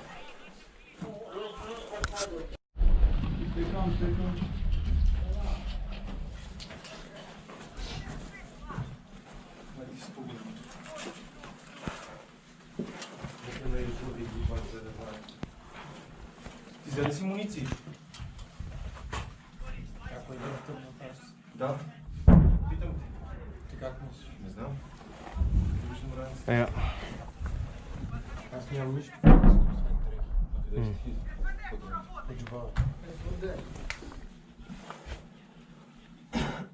Fighting underneath a bridge. We got artillery. We should probably not be That's in the same spot, yeah. I just want to, yeah, for real. It's hitting my. I'm watching this from secondhand, and I'm like, okay, like. I would hit the bridge one day. Yeah, well, anything's better than chilling out there, bro, at the moment. Yeah.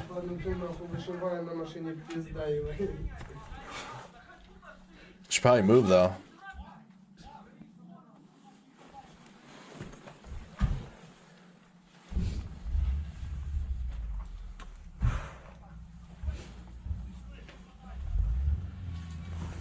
All right. Looks like they're pushing up. When my GoPro is turned off, a huge bombardment comes inside our trench and on top and killing one above us and injuring another. Ты туда будешь когда сюда. Ты заебал, что ты мне внушаешь?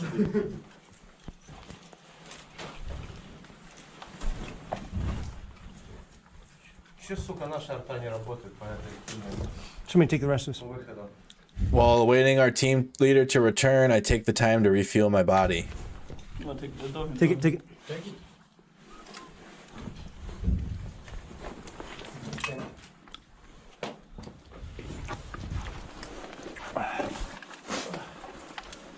Ебаться, всраться. This guy is kicking up cinder blocks as a little cover for the next bombardment.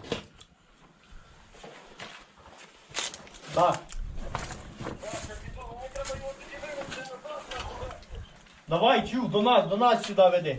Ти поняв, куди, да?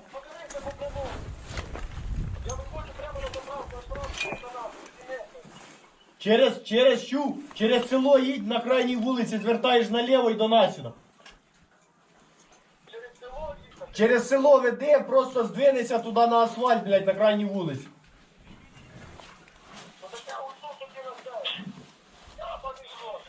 Що там?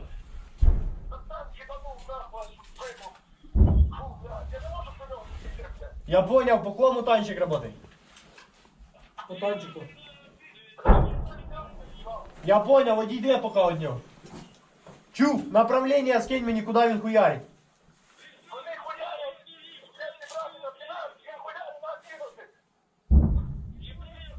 На 11? Плюс. Wow. I thought my GoPro was off. When it was on, about 20 rounds of artillery landed inside our trench 10 meters away. Goodness.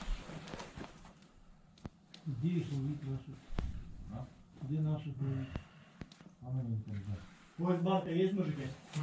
Нема, в мазе. We gotta get out of it.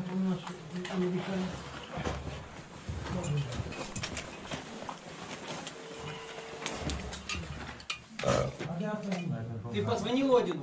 Да, набирай, точку кину, зараз набирай. Давай, звони срочно, хай, блядь, туда кидают. Не могут продвинуть. Да, по точці туди, все, що є, насипте нахуй, ми наші пройти не можемо. Все, Один прийняв, точку прийняв. Тогда маякните курту, что сейчас будет. Иди нахуй воздух. Курт, зараз Артафу перекрестку накидай. Yo. Get the rocket man? Перекресток і не вийде. Yeah. So I We get told we're assaulting, which I'm really glad about. I don't want to be stuck here soaking up artillery. Strap, yeah.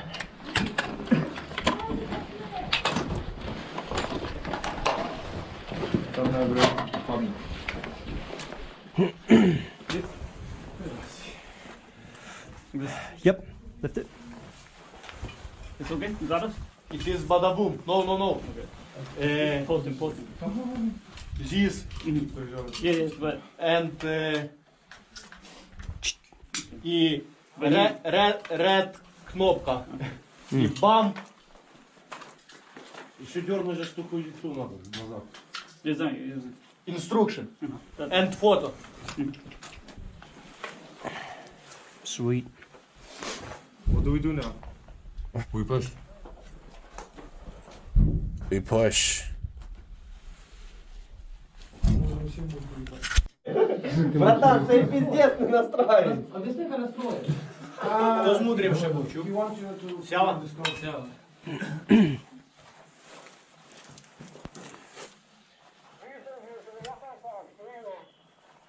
Хто? Сармат.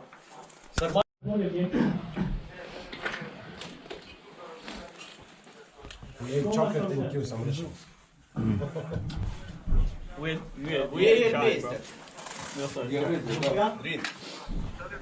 Чечен.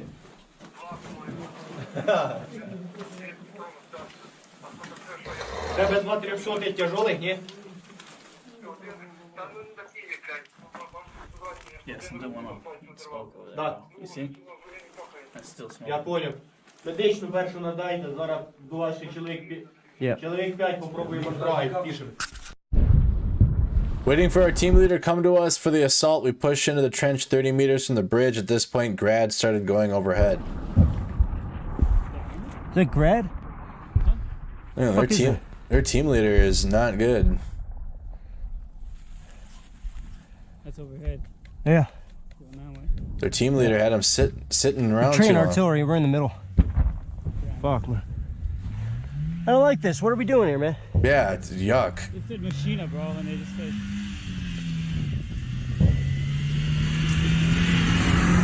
That's loud. They are idiots. Huh? They are idiots. Yeah. How about we get back? Yeah, get the hell out of there. Stay here for now, bro. Yeah? We were lying right in front of where the artillery came in 30 minutes prior.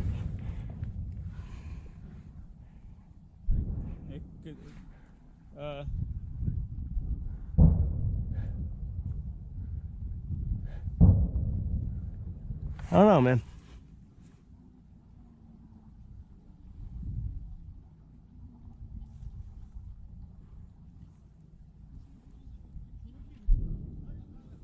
Our dudes pushed up. What's that? Our dudes at least pushed up.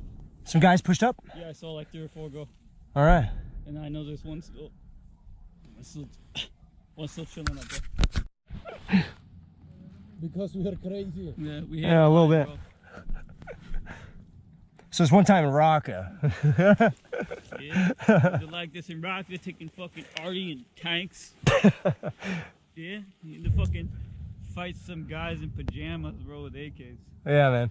As soon as I hear one of us take a shot, I'm taking a shot just for the fuck of it, dude. So this one time in here, son. Yeah, not many people are gonna be able to say that. Yeah. It's probably the last day. Maybe 2 more days. Yeah, 2 more days. Yeah. We'll get out of here, bro. I know we will.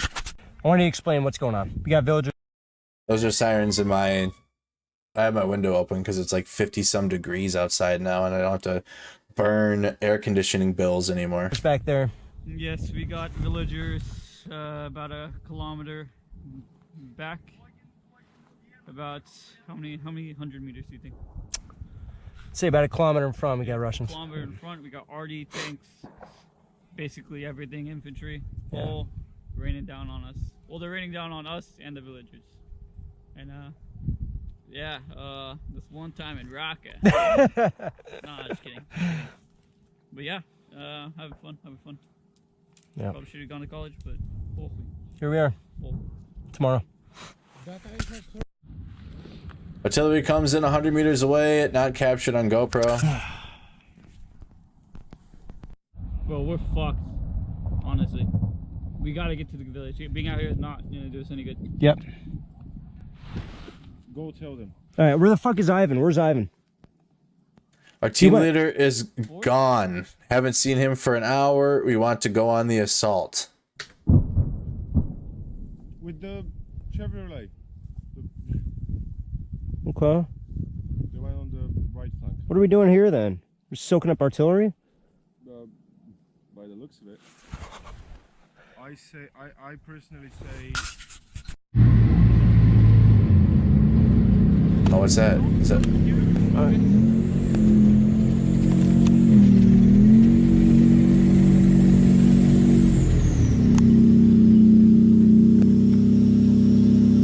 God, that would be terrifying, because you have no comms, you have no idea if it's a friendly tank or a Russian tank.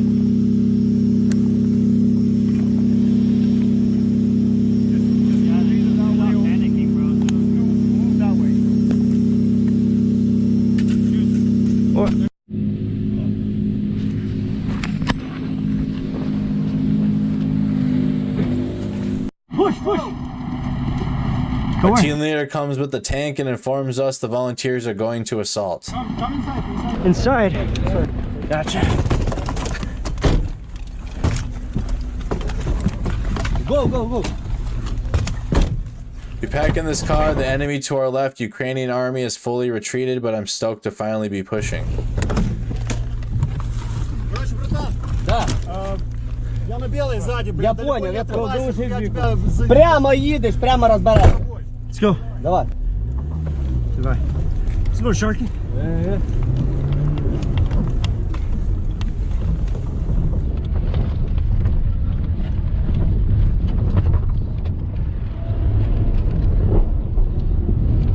Yeah, he's got fuzzy dice.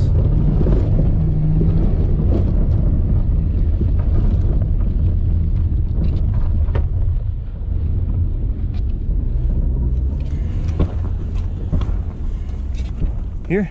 Пацанов, ждем. Стой! No! Назад! Стань! What? Fuck. We're good. Go хон. Bro. Давай, курва, ебан. Oh, да. Oh. Vodka and energy drinks. No. Давай. No. We wait for the other car, bro.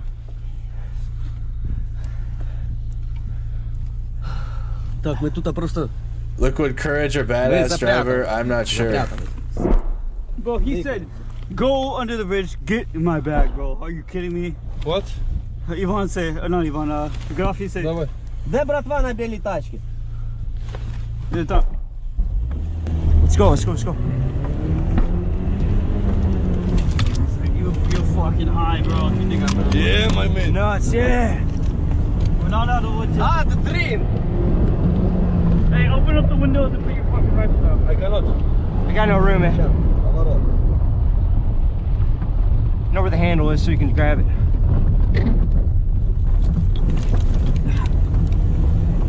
Oh man, it's fresh, dude. Fucking fresh. Fresh already. Куда зараз? Пав, пав, пав! Підарасов хуярить їде, пацани! What's up, what's up? We're gonna go kill him. Kill who? Rush?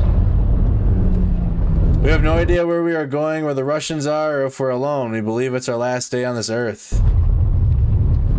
Fucking Russia їде! Yeah, it's just hitting right there. Yeah.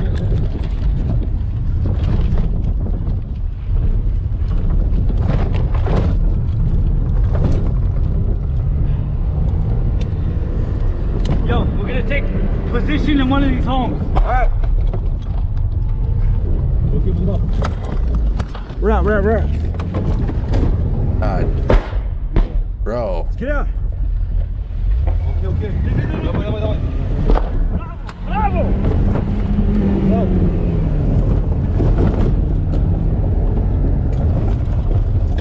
He's got like the door open right now, like ready to jump out. Давай. Riding in the car's ass.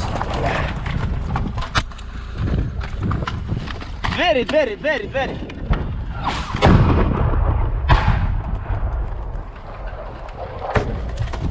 Go! And then this footage is this is now, many have seen this part from April, but this is the whole thing uncut. He released this part of the video. Get inside the house. Get inside. We gotta sit down.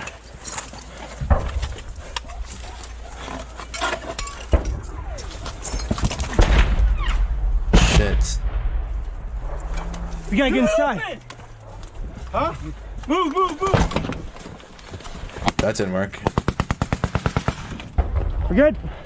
Let's get inside. Go.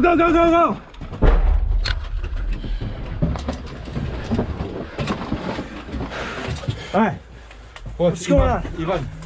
Ask where our team leader is and try and get our footing back by asking what's going on.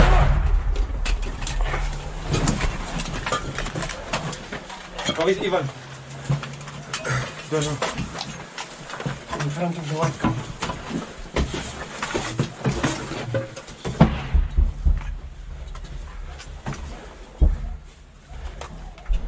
Alright. Where is Ivan? Ivan is here. In front of the car. In front of the car? Yep. Hey guys. Yeah. Don't shoot there. Alright. There are our guys. Our guys, cool.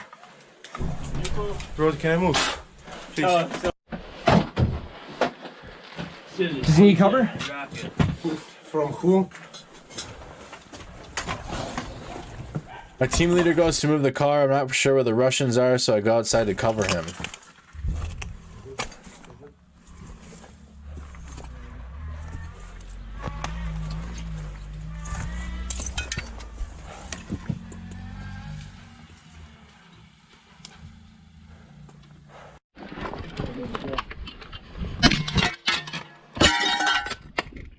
Alright, I'm gonna open up this door and you get in. Shouldn't open the lock. We're in.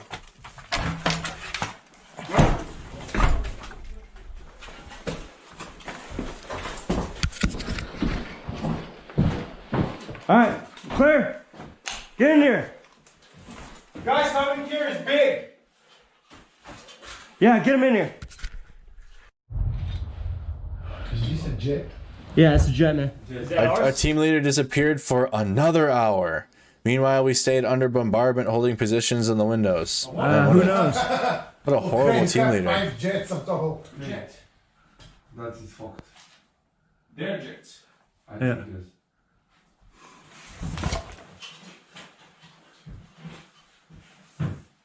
Artillery shots and He came back and told us we'd stay there with a couple of volunteers left and that we should head back to get reinforcements from the other internationals.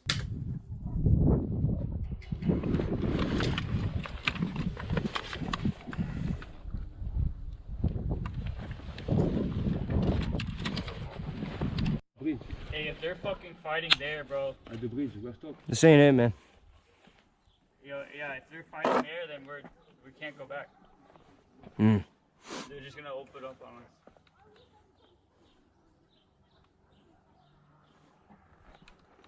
I think we're gonna have to walk it, bro. Yeah, no, I think we walk it.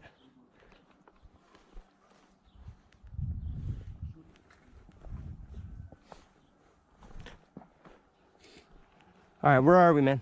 You figuring that out? South. Bayraktar? No, it does not sound like a Bayraktar. I've had this fly over every day in Yabasha. Hey, let's spread out. Spread Yeah, the... that's gotta be one of ours, though. I don't know, man. Spread out. Dispersion.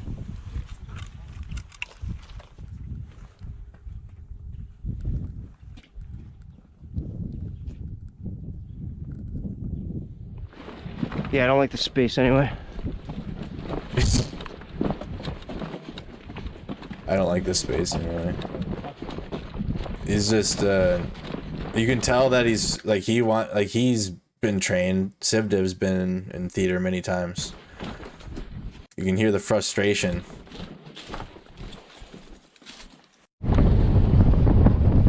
The Ukrainian armor that left us behind was hit. Our fears of being surrounded are becoming real.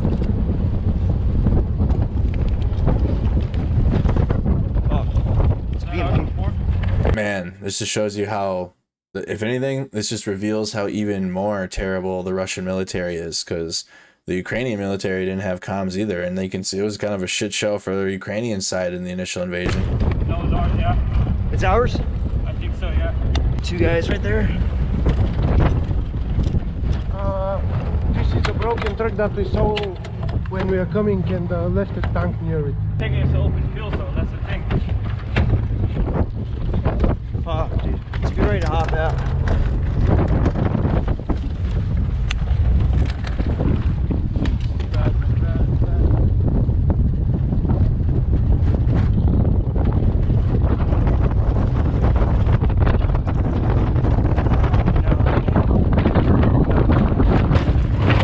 Also, yes, this was in April, 5 months ago, so this was like early on.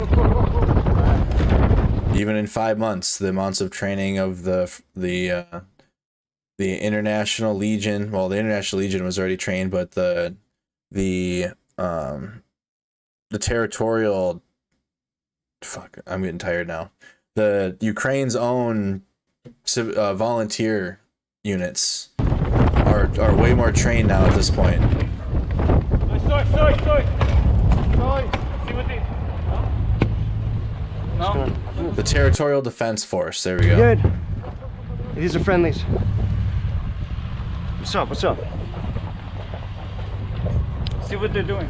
That sucks. Like, you have to find out their friendlies as you approach them. Oh, no wonder why he wanted to get out of there and not stay too long. Stop! Stop! Well, just to give you an update, our drink, they fucking lied to us. They said we're gonna do a reconnaissance mission, but we advanced into a full-blown attack on enemy-occupied territory. Who knows what's gonna happen next in Ukraine?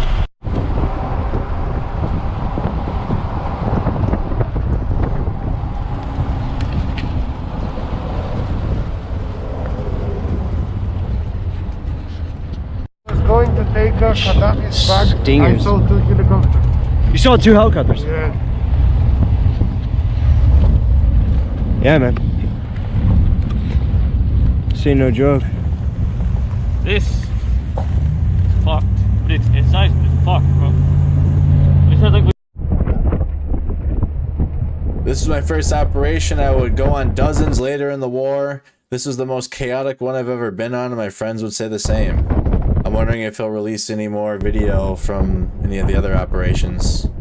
This was so early on in the war, the lines would move kilometers each day. I feel confident Kherson will be liberated, but the early part of the war was totally different. This was in Kherson early on.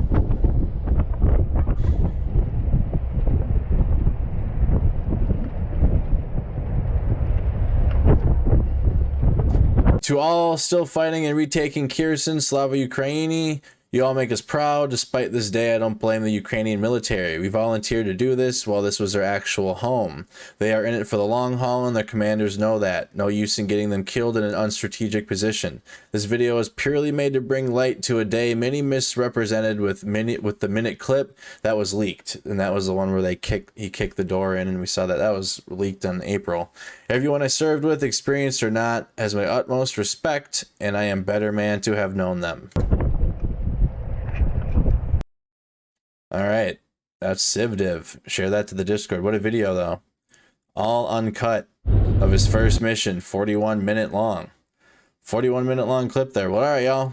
I think that's going to wrap up a little over 3-hour long stream tonight, updating the war in Ukraine. If you want to rewatch or any time, you can rewatch the stream. It'll get posted to YouTube. The video should be fixed on Facebook. That's what I was doing. I was looking down and I was fighting the copyright, and I already beat it. So the video should be restored on Facebook. So catch this video afterwards. Tomorrow you guys can tune in to the live coverage at 8 p.m. Central Time. The map breakdown video will be posted at 2 o'clock, so you can watch that. Nice little 25-minute long video, shortened version of what's going on in the map breakdown.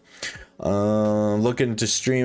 No more stream tonight, y'all. I need to get some sleep. I'm dead tired. The state fair was still today, so I worked a bunch, and then now I'm tired, so I'm gonna be sleeping in tomorrow. Might play some Madden during the daytime. I don't think I'm gonna do the news tomorrow daytime yet. I need like a day off, because I've worked 12 days straight, so I need like 1 day off, and then we'll be starting the daytime news and going over, because there's a lot going on, and going over what's any of the latest current events going on. We'll do that again, bring back the daytime coverage. Hit the like, hit the subscribe, become a member of the YouTube channel to support. All of the links are in the description. Follow Mercado Media on Instagram. We have a Mercado Media Instagram channel. I'm also going to be creating a Mercado Media TikTok. I have my own personal TikTok, but I want to create Mercado Media TikTok. We're going to be posting more TikToks, Reels, and also Shorts on YouTube. I already posted a short today from the Minnesota State Fair. There was an M777A2 at the State Fair, so I took a video, and you guys can check that out. It's like basically like YouTube's version of TikToks and Reels. They're called Shorts. They're pretty popular, so I'm going to be posting those as well. Thank you guys again so much. Have a wonderful night, and I'll see you guys on the next one. Take care.